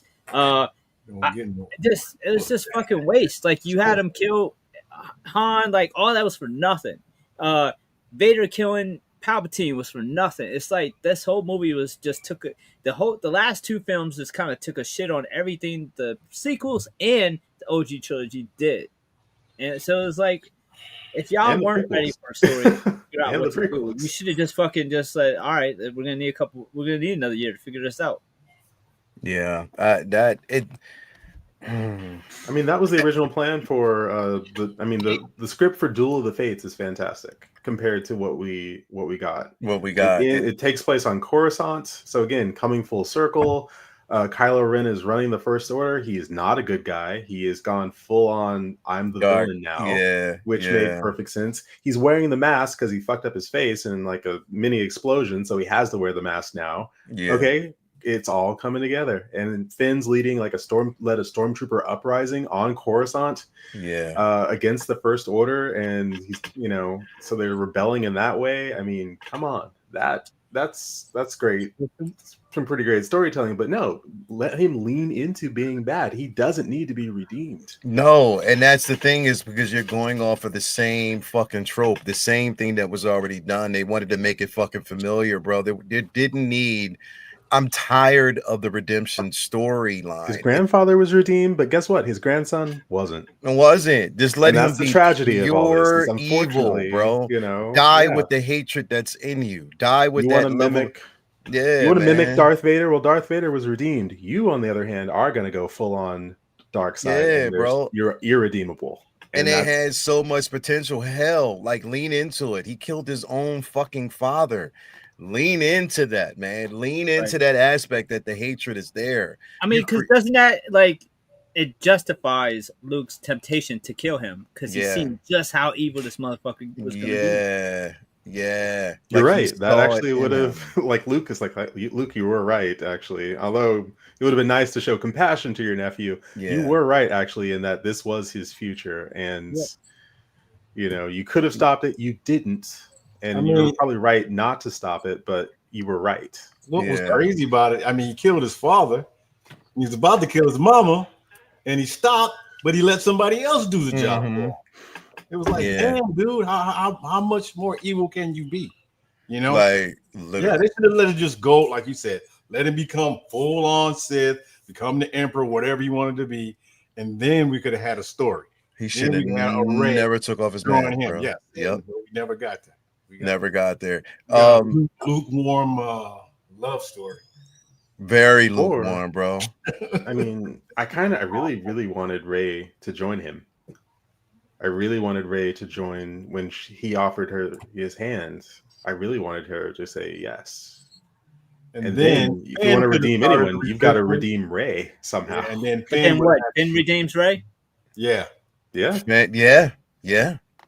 That would have been dope. Give him something to do instead of running around on horseback on top of ships. How does that make sense? Yeah. How did those horses not fall? Don't bring that up, bro. Let me ask something. Was Hexago? Was it a they bubble? Had magnetic horseshoes? No, I'm saying, was it in a bubble and it had oxygen inside Hexago, or what was going on? That's the thing. You don't know if the air is breathable, and how high up were the stars. There's my other point. The ships came out of the clouds and they were above the clouds. Exactly. Yeah. So the air horse might have been a little nobody thin, government so- breathing nothing. They're clumping along, and what a mess. And to this day, it's been what, 6 years. I still don't really understand the concept of the dagger key. I don't understand what the fuck that was all about. I have no That idea. is very. I don't understand the whole point of that at all. Like, it doesn't make any fucking sense whatsoever. And why it was never found until that moment. What was the point? You needed this dagger key back to the Death Star that happened to explode and land just perfectly half in the ocean like a Celestial from Eternals, and with the throne room was somehow still attached like the living room in the Titanic. None of it made sense. No.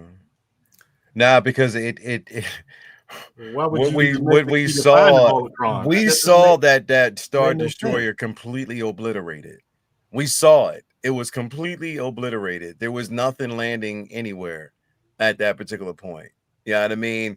I mean, if you want to make that point, okay, whatever. But where did the key and who made the key? Decided to make a key? Like, who the fuck made that key, I bro? would say it was probably Ochi of Bastoon. I think that's his name. He's in the comic books. How did he know the holocron was on the throne room Death Star? How did he know that? Because he was working for Palpatine to try to track down his son and his wife and Rey. Because I guess he had to find a way to get back to Exegol, and so he knew exactly. Again, this is the more I say, the less this is making sense. Because he knew there was a wayfinder on the old Death Star that happened to fly off in giant chunks. That scene in Return of the Jedi, that celebration would have been completely different. The conversation. If those massive pieces of Death Star were raining down on Endor and surrounding systems. Bro. This was the conversation.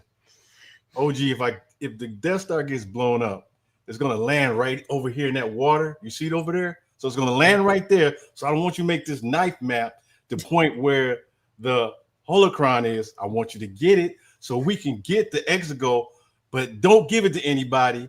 Come kidnap my my granddaughter, take her on Tatooine or wherever the hell Jakku, wherever she was, and we'll figure this all out later. She'll find it later because that's in the script. You see, so that's why we're done. Because that's in the script. Leave it to the script. We're breaking the fourth wall because we know what's going to happen. Mess. What? Wow. Okay, so X, you said you had an idea. Oh, check this shit out. So, you know that Ben Solo / Kylo Ren is the son of Luke or Han and Leia. Well, what if? All right, get this. So, what if Rey is also the daughter of Han and Leia? And what if Rey and Kylo Ren kiss? Because apparently that's what Star Wars fans like. If they were what? What if they kiss? Because that's what Star Wars fans like. His brothers and sisters kissing. Prove me wrong. On the Star Wars universe. That ain't right. Prove me wrong. They're brother and sister. I guess that does retcon why Leia hugged her instead of Chewie. I mean, yeah, I guess he's. Hey, Benny, I guess you got a point. It's like, actually, you are my daughter. I just can't. I can't have you near my son. I can't have you near your brother because you do form a force weird thing. Right. And then Rey's like, I've always known. I'm gonna send you over here to protect you. Yeah. I need to and again, that would make you question Han and Leia. It's like, oh, why would you send her away to protect her? It's like you were protecting her from Kylo Ren. You were protecting her from Ben because you saw what was happening with Ben. You saw that he was headed towards the dark side. You wanted to protect her. You sent her away. Okay. But then somehow they have to kiss and not sister. Or if they were if it was and the they dropped her off in a Falcon, that's why it's there.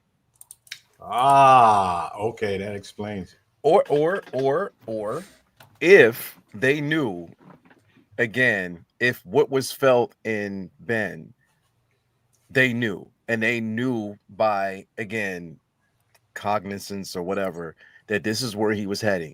What if they were twins? What if they basically were twins and they had to keep them apart because they did form a forced dyad?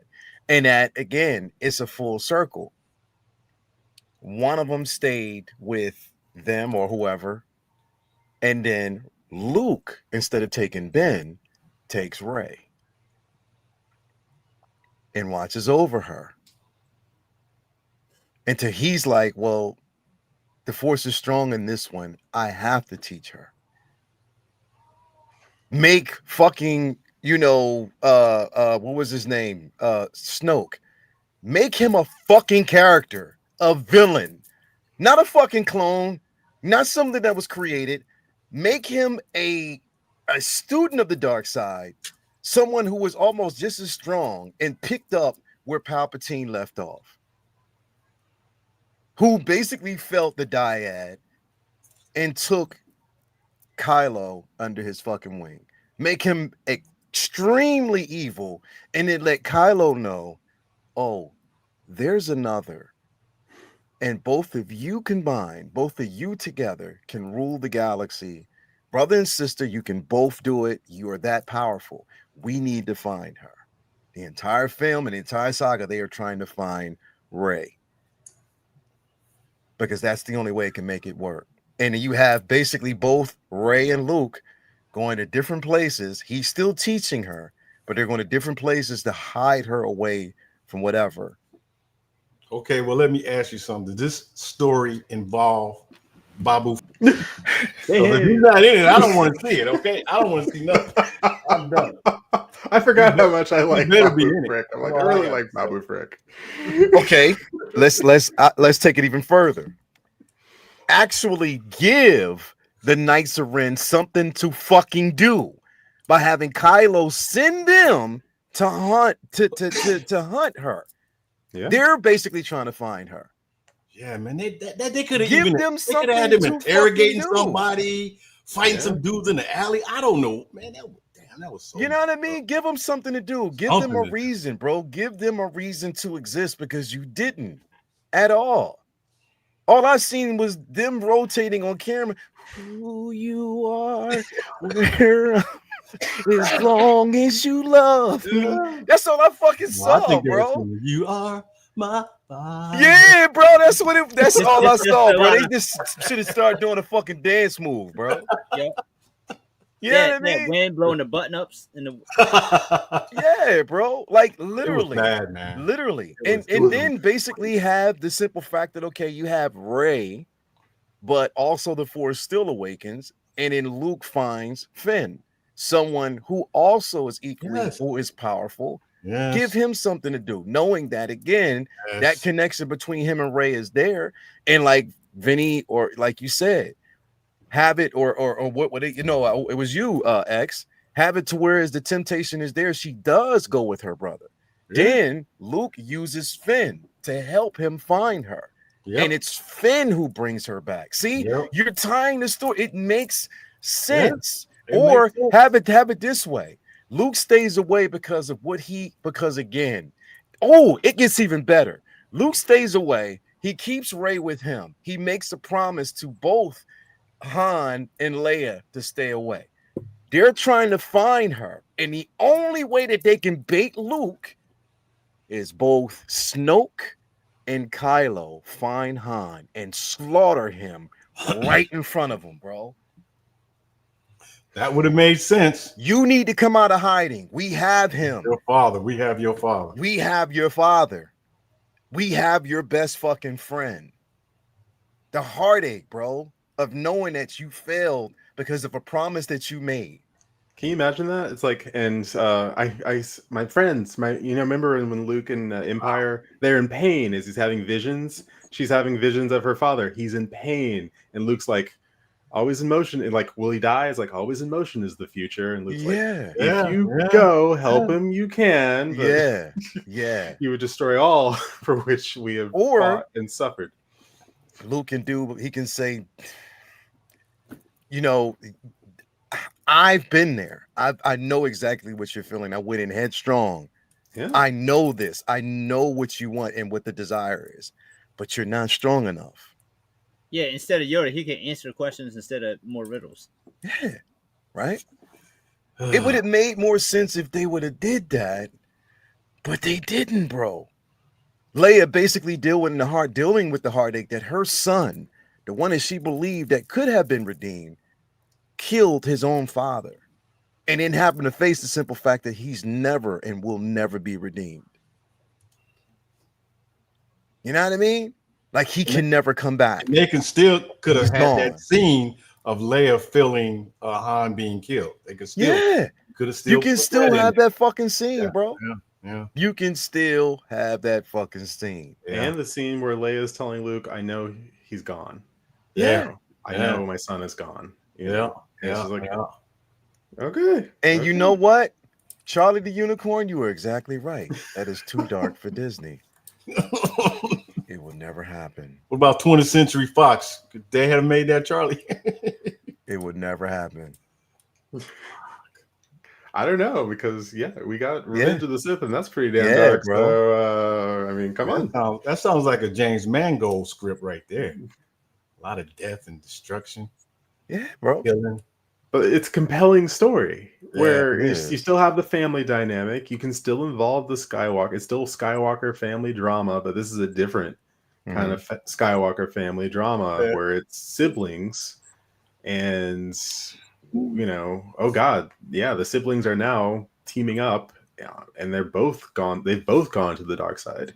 Maybe this one person that you met, Finn, who maybe Rey, you know, maybe they were buddy, and Rey's like, here, I'll show you a few force tricks. I'll show you this. We just met. Oh, that's not how that works. And she's, you know, trying to work with him as well, you know, because they're friends, and she's, you know, imparting some of the lessons she's learned. Of course, she doesn't know everything as well. So, you know, it's going to be a little rocky, but, and then when she leaves, he's like, but we were, that's my friend. We actually have a connect. You show them together, and you actually have a connection. They spent so much time apart. Yeah. That every time he yelled Rey, I'm like, you really are attached to this boy. I don't know why you're so attached to this. My man had the hots. Bro. I mean, you're like, okay, you really, bro. You know, definitely attached to him, no doubt.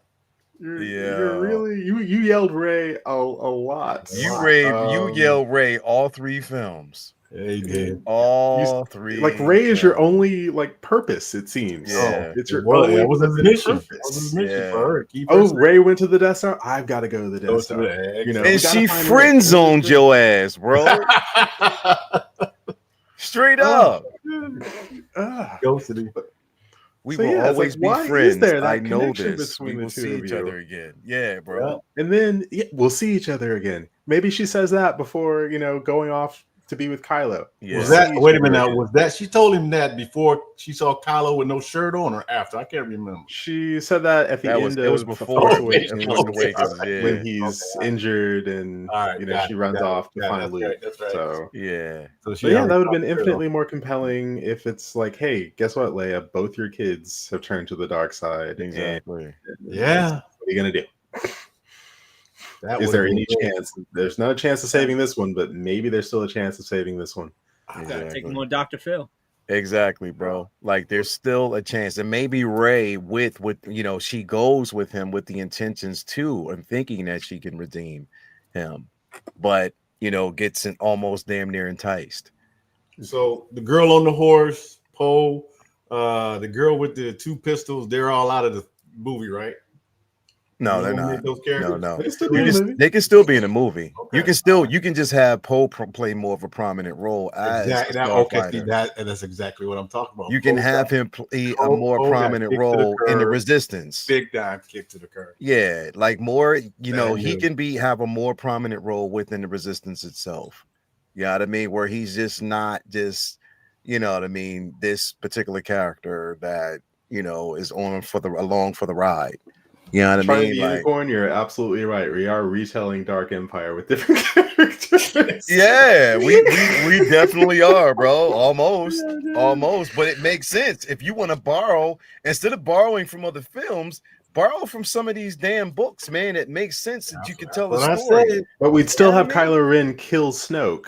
because he's then going to offer Rey his hand to like, come with me. So Snoke is out of the picture, and now it's Kylo Ren and Rey. So and I'm kind of with Dark you, Empire, X, man. like, I was kind of wishing she had taken his hand because it would have I set a thought she was different going course to. for the whole movies. Yeah, it would have set a different course. Yes, and it would have been okay, so who in the it end? would have been that Empire Strikes Back ending where it's like, oh no. So let me ask you a question: who in the end would you have kill Kylo? it has to be Luke. I was gonna say it would be Rey. Who? It would be Leia. Leia.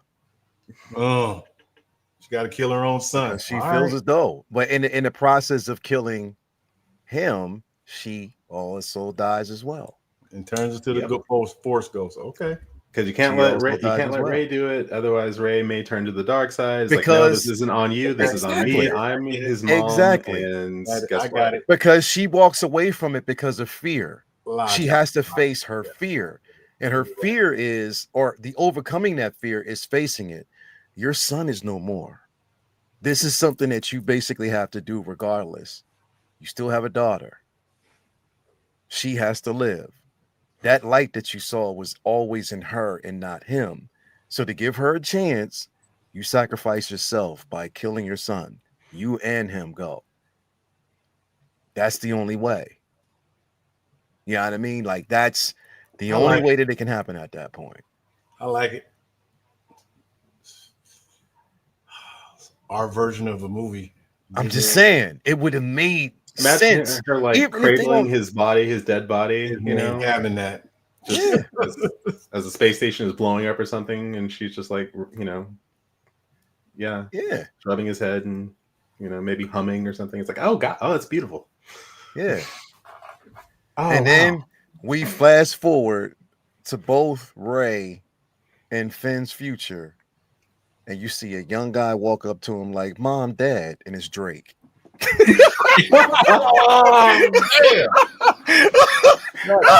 Oh, Drake there. You'll be like, I'm actually like y'all. I'm just saying, I don't want to fuck it up. My bad. My bad, bro. I think we went with that statement. I think we went back to the J.J. Abrams script. Yeah, don't get sued now. Yeah, don't get sued. Don't get sued. I was gonna say, Fire the Unicorn wants to know how Phasma figures into this. Phasma's gonna fall into a Sarlacc pit.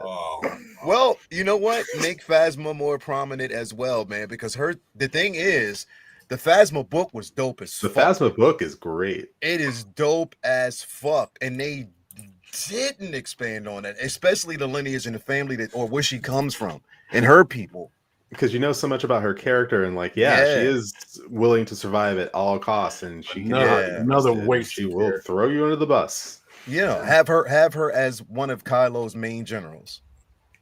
Yeah. One of his main generals who will do any and everything that needs to be done. Yeah, Hux, get him the fuck out of here. Have her as get him the fuck out of here, bro. Like, no, I don't see that. I don't see that. Horrible. Yeah, horrible. She was giving that speech when she's like, "Today will be the last day of the Republic," and imagine it was Phasma yelling that. Yeah. Or Peter Grant. Is that his name? Peter Grant. The guy. Oh yeah, he was in that, wasn't he? Yeah. He was giving that speech. He was in the second movie. I would have liked it more from him than Hux. It was bad. He's a more seasoned actor, I would say. I wouldn't say he's a better actor because the actor who plays Hux can act. And if you think about it, Maz Kanata, she could have been there with Luke the entire time, part of helping Finn to realize his potential. As Luke is focused on Rey, you have Maz who is focused on Finn and his potential. And there'd be certain things that Maz would be able to impart that Luke would not be able to. And exactly. I was trying to figure out what Maz was doing when they had that transmission. And I found out what she was doing. They were having a labor dispute on the planet. And so that's what she was fighting her workers. That's what she was doing. They were trying to strike on her. Yeah, that's what was going on. Bro, like, think about it, bro. Like, you know, she takes Finn to like this cave that has like this door. You know what I mean? And everybody's trying to open it. And Finn accidentally, by just accidentally goes, I don't understand. And the door opens and it's Vinny inside that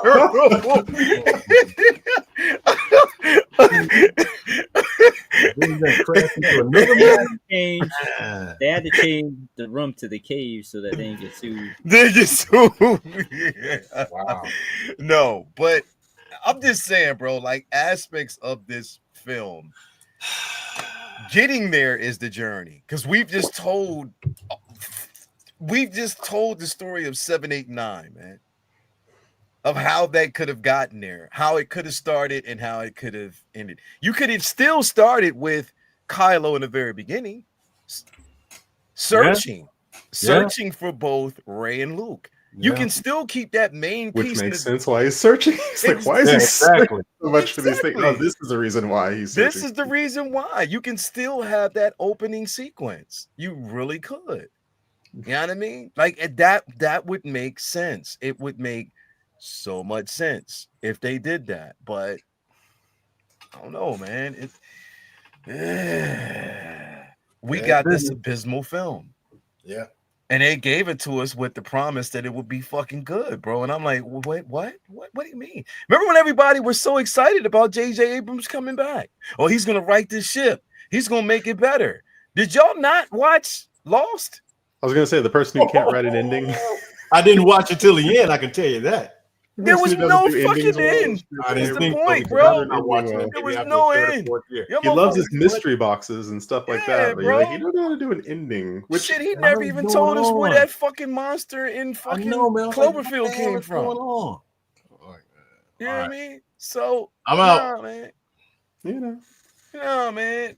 No, man. The film you described, I'm like, I'd watch that. Yeah. Hell yeah, bro.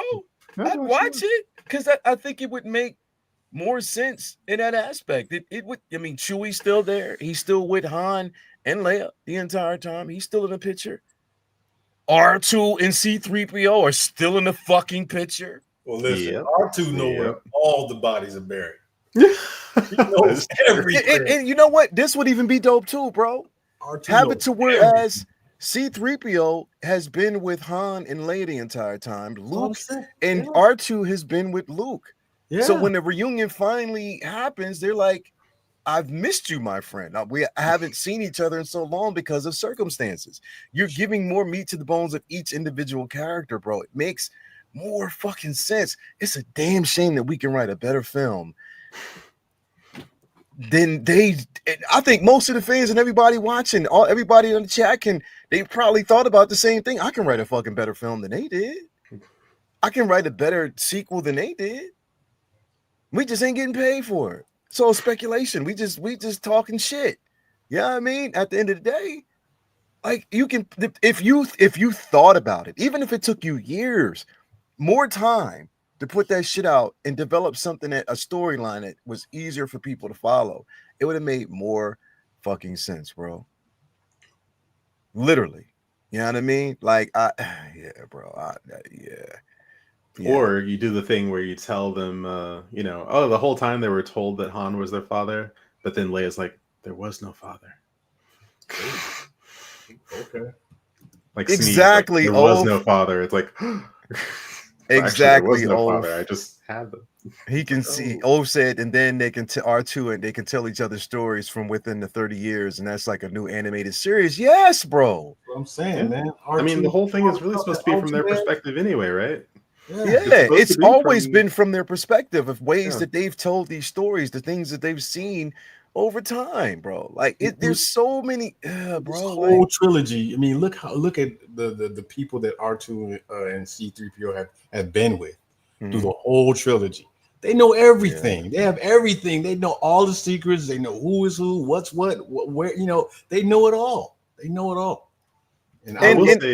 And you know what would have made more sense? Who would have made more sense to be on? What was the gambling planet? You're gonna say Lando Calrissian. Fuck yeah, bro! Because that's what I was thinking. I'm like, they should have gone there to meet Lando. He's the code breaker. He's the code breaker, but he's also one that's running this fucking luxurious casino, bro.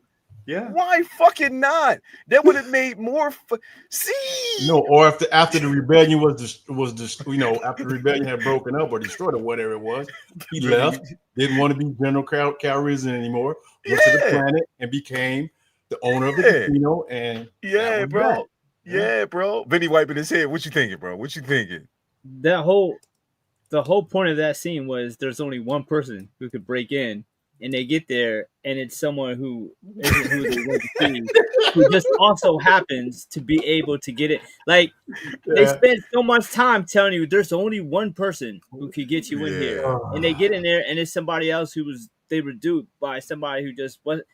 It's like they made an Ocean's. It's like the end of Ocean's 11. Just some pickpocket just comes in and robs the safe. Like you spent all this time planning it, and it was somebody else altogether. It just, yeah, bro. Yeah, bro. But hey, we actually did it this time. We actually ripped it apart pretty good. We actually constructed. Actually, we did what we set out to do with the other two films, just with this, and kind of completed. We pulled a J.J. Abrams. Yeah, look at us. The red arm is still not explained. Nobody knows what that was about. What happened? We don't know why. That's explaining it. It's explaining the comic book, but again, it's like no, don't say the movie. Don't say the movie if you're not actually gonna do it. Yeah, like yeah, bro. Like, oh man, come on, like it. I mean, yeah, it's always easy to rewrite these things once you have a baseline, and this is the baseline. It's like, all right, I've seen what you've done. Here's how I would have done it. Good point. If someone had sat us down and gone, all right, what should 7, 8, 9 be? We'd be like, I mean, but you know what? I still think if we were to do it, given the blueprint, like if they say, okay, I want you to write a film, but I want you to use these set of characters. This is what we want you to do. Surround the film around these characters. How would you write it? How would we get from point A to, how would you formulate the story? You're the trust. You are basically our trust. We want you to sit down and write this story and give us so many different treatments. You know what I mean? Like, what would make sense? How would we make it logical? It's honestly, like what X said earlier, I've been telling you this since we've known each other. It's really technically Lucas's fault. He should have made the sequels first. They were all young. They could have used the stories from Legends or made up or whatever he originally had planned for their life after, which he did have plans for after 4, 5, 6. He had outlined for 7, 8, 9. You could have did that when all those actors were young and healthy, and then you could have made the prequels at any time because there didn't need to be any of those actors. So you could have made the prequels in 100 years from now. You didn't need any of those actors to be alive. Nope. You wait till 40 years after those movies when all these actors are in their 60s or 70s, and the worst case scenario happened. Like, Ray Fisher died making them.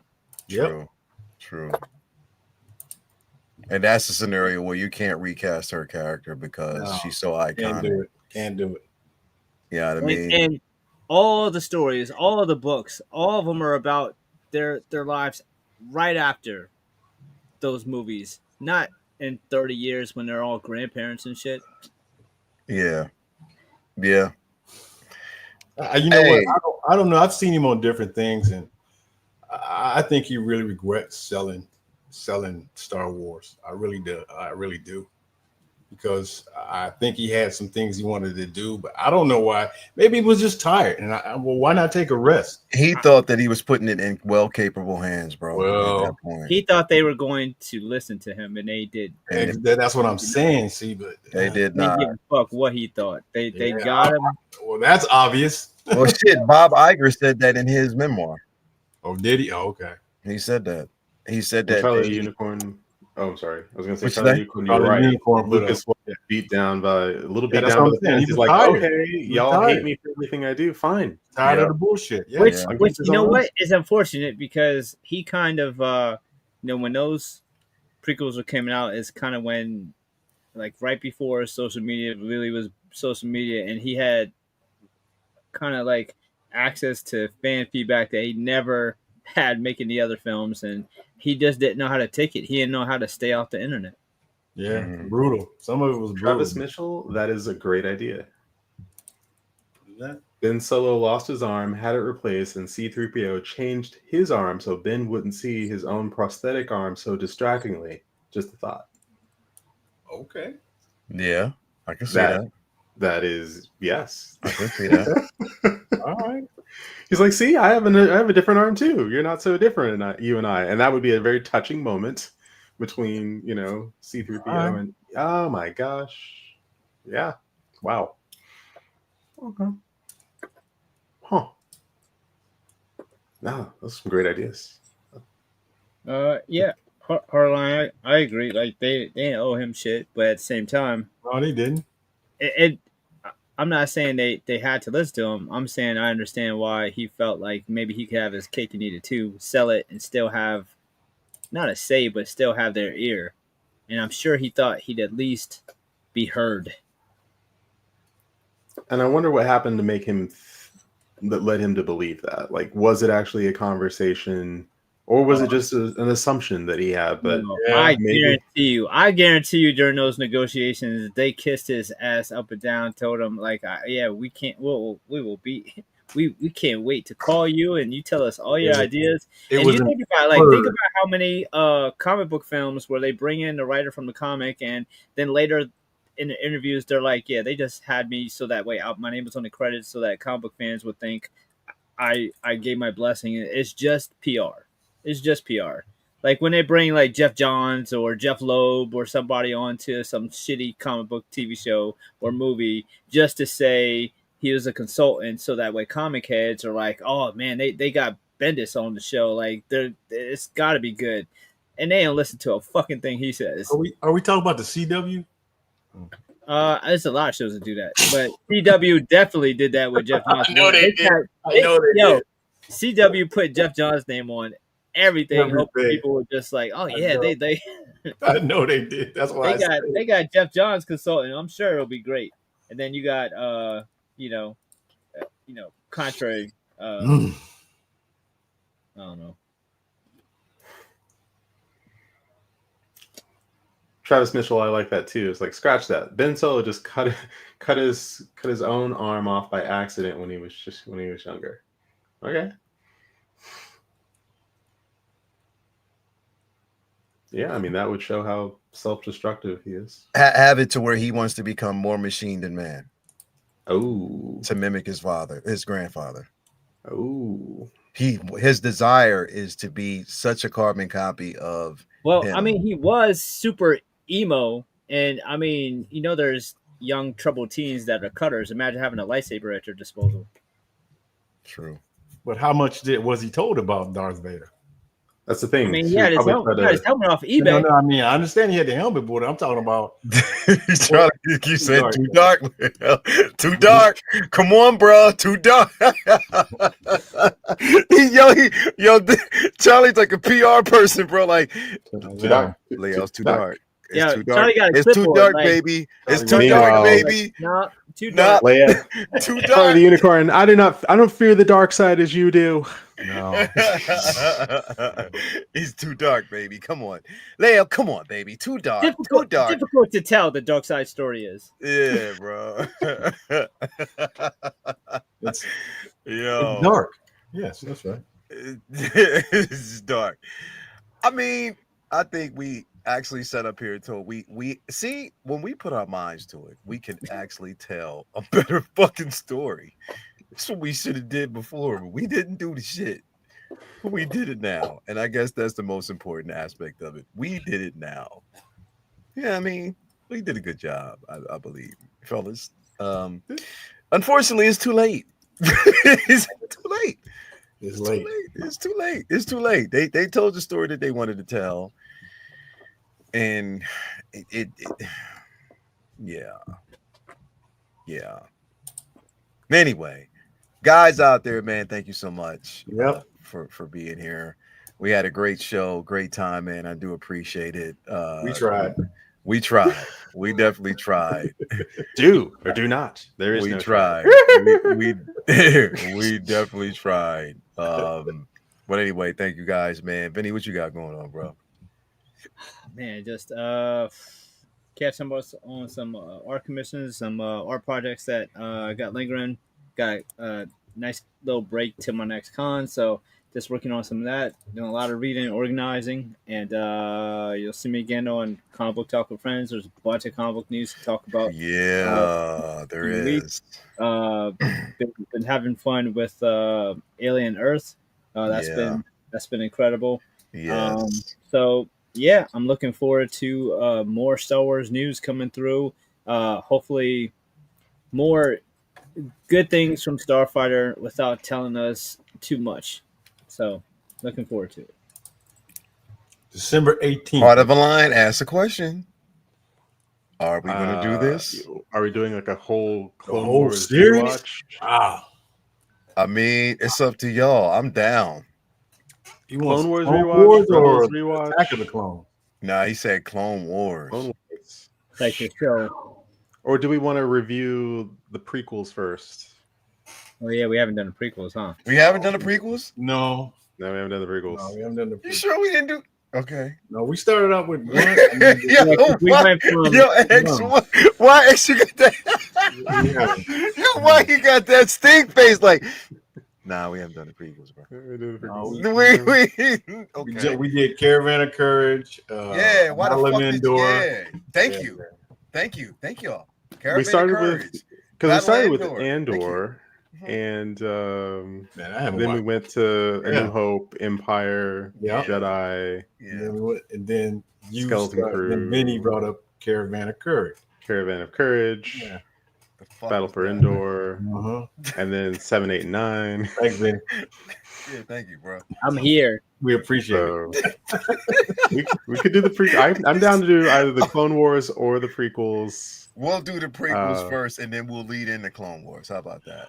Or Clone Wars in a while though. We can do okay. So how about we do? Or do you want to do like the highlights of the Clone Wars as they fit within the prequels? Fill in the blanks. Yeah. So we'll do the highlights of the Clone Wars and fill in the blanks of the prequels. That's a lot of blanks. The last couple of episodes of Clone Wars, last 4 episodes, of the last season. Yeah. Man, but my issue was like, damn, they got Anakin in the cartoon torching people. I was like, damn. So that was one thing I was surprised to see. But we can talk about that. Yeah, again, definitely. Disney, come on, go dark. Go dark. It's for kids. It is. Why not? Anyway, man. All right, we'll start doing the prequels because I would love to. I fucking don't give a fuck what people say. Fuck y'all. I love Phantom Menace, man. I love Darth Maul.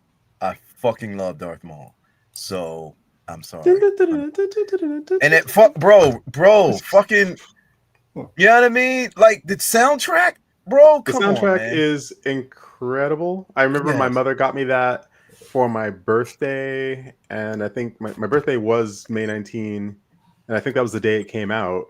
And she gave me the soundtrack, and I remember I took it to school that day, and my friend read the back of it, and she read, Qui-Gon's noble end. Oh, so I guess Qui-Gon dies. She also read, Anakin defeats Sebulba. Oh, okay. I'm gonna stop reading this. Yeah, the CD, the tracks were just reading everything. Noble end. Like, oh. So check this out. This is what Hot Toys is doing right now. Oh, came out, huh? Yeah. Titty sold separately. The new episode came out tonight, right? Tonight, yeah. I didn't get a chance to see it yet. I'm gonna probably watch it. I'll watch it tomorrow.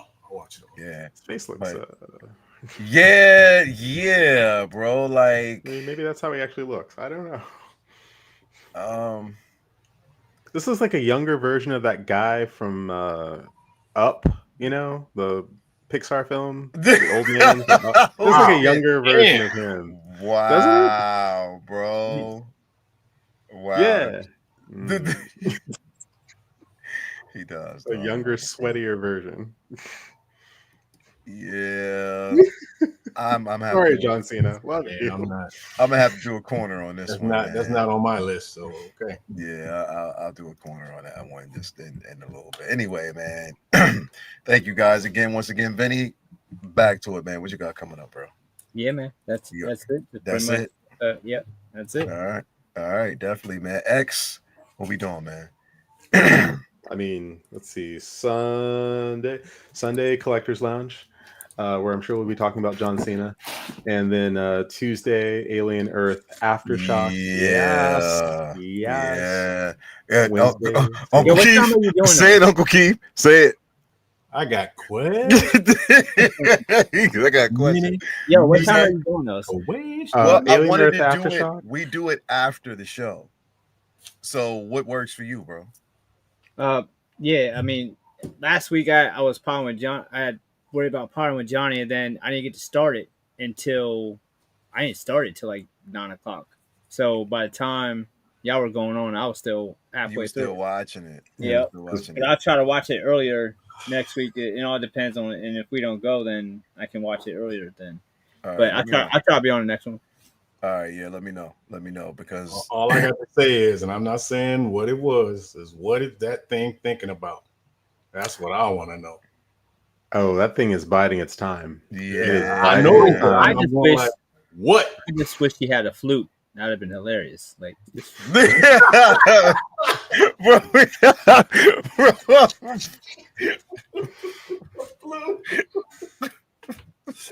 Oh my god, bro, she would have been, bro, and she would have been sitting up there staring out at. We didn't know, so all of a sudden she's just like, now you talk about a twist. That would have been a. it just, bro, we're just looking at her face, and you don't see nothing, and just see off camera. She's just like, David didn't know where the hell did David come from? oh damn, bro. Who keeps giving I these mean, she people was flutes? whistling That's and what I shit. wanna know. He was fucking Xenomorph Charmer. Yeah, bro. Damn. Yo, bro. right. This next, yeah, but fucking Tuesday's episode is going to be amazing, bro. Yeah, because you know they didn't do that slow burn one for nothing. It's Yeah. Oh yeah. It's a flashback to what actually happened on that ship. So I can't wait for that episode, man. It's just gonna be fucking we'll get incredible. into it, but let me just say, Morrow is one of my favorite characters on any show. He is killing it. Yeah, bro. He is. He's X. That's Yeah. When he was talking to old boy, I was gonna say, damn, that sounds just like Press X. Yeah, I was Press X right. to continue, bro. I Holy told you. shit. I told you. I What told do you you. think bro. about that? I'm here talking to your mom. That's and your brothers are on the way home. look, he got the AirPod. He was just downloading shit. Look, that's the ear. He got the AirPods. He was just Yeah, I downloading. know. I was like, what the? Yeah. When is a Wow, machine wow. not Crazy. a machine? Bro, like he is really killing it at that role. Like all of them are just doing a fucking phenomenal job. bro. Everybody's Yeah. Olafant. Everybody just killing it. I even like the Boy Genius. Everybody. Yeah, Like, Boy yep. Genius is I definitely. can't wait for him to the get his dialogue. because it's coming. It's Yeah. coming. It's the I wouldn't be surprised if dialogue. he makes it all the way through the first season. I wouldn't be surprised if he lives all the way through the first season. Yeah, Because they've got a ways to go on this. He's written like you are rooting for him to die, but I hope they subvert that and he makes it. Yeah, Because it I seems could too see- obvious. Who the- It seems too obvious that he's going to die. So I'd like them to do a fake out and make and it. it's always the worst people that live forever. Exactly. It seems. Exactly. That's real life. The worst like people make it. If you wanted it to be fair, yes, he would get his comeuppance. But Aliens has never been fair. Okay. I get Oh gosh. Yeah, some folks got Join ganked. me. Got Join ganked me in there. next week. Join me. Join Mother. Mother and I will show you the way. Yeah. Next. See, Vinny, you got it. Well, no, you didn't get off because you were on there earlier, Matt Smith. But yeah, man, definitely we'll be talking about that on next Tuesday. Uncle Keith, man, what's going on? I got nada. I might drop by for a collector's lounge. I don't know. I might. I'll let you Hey, know. let me know. I'll let you know. But other than that, man, Let me know. UPS stiffed me. Yeah, my Iron Man won't be here till tomorrow. So Ain't that some bullshit? yeah, it was on the truck. I saw it. I saw it driving around San Diego. You just- Mother. So it'll be here tomorrow. But it actually Hell rained. yeah. It was raining down here. It cooled off, man. It was really nice, really nice. Gotcha. But other than that, man, I might see you, like I said, a Sunday. Okay. Definitely Tuesday, Wednesday. Yeah, because you got some questions. Oh yeah, I got questions. You got some questions, bro. He said I got some questions. That damn eyeball thing, man. That thing's creepy. Ooh, that motherfucker, bro. I think we haven't seen it yet, or what it's going to do. It's plotting. I mean, Xenomorphs was bad. They picked the perfect fucking creature. Yeah. Because ghosts already have that tie with occult, and Satanism. So it's just standing there, just not even trying to get out, just thinking. Just thinking. And the Xenomorphs, they don't really have eyes, so you can't see them thinking or doing nothing. But that eyeball, man, you can see him like, yep, motherfucker, I'm getting ready to get your ass. Because we haven't seen, like, we didn't get a chance to see what the plan is or what its evolution of where it's going to go. You know what I mean? The fact that when it got into the goat and the goat stood up on its hind legs before realizing, oh wait, I'm not supposed to. Yep. And then just got back down. I'm not supposed to do that. Okay, now is this right? That was genius, like, man. That was genius. Yeah, homegirl, the redhead, like I get why she crazy. I'd be a little off my shit too. Yeah, because Mr. Eyeball almost got her. Got her. Remember?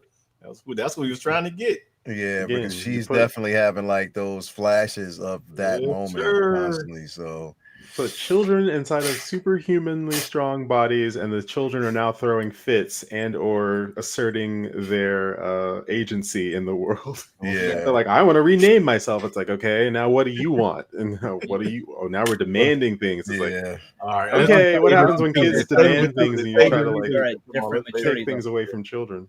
Yeah, man, I can't wait. Yeah, definitely, man.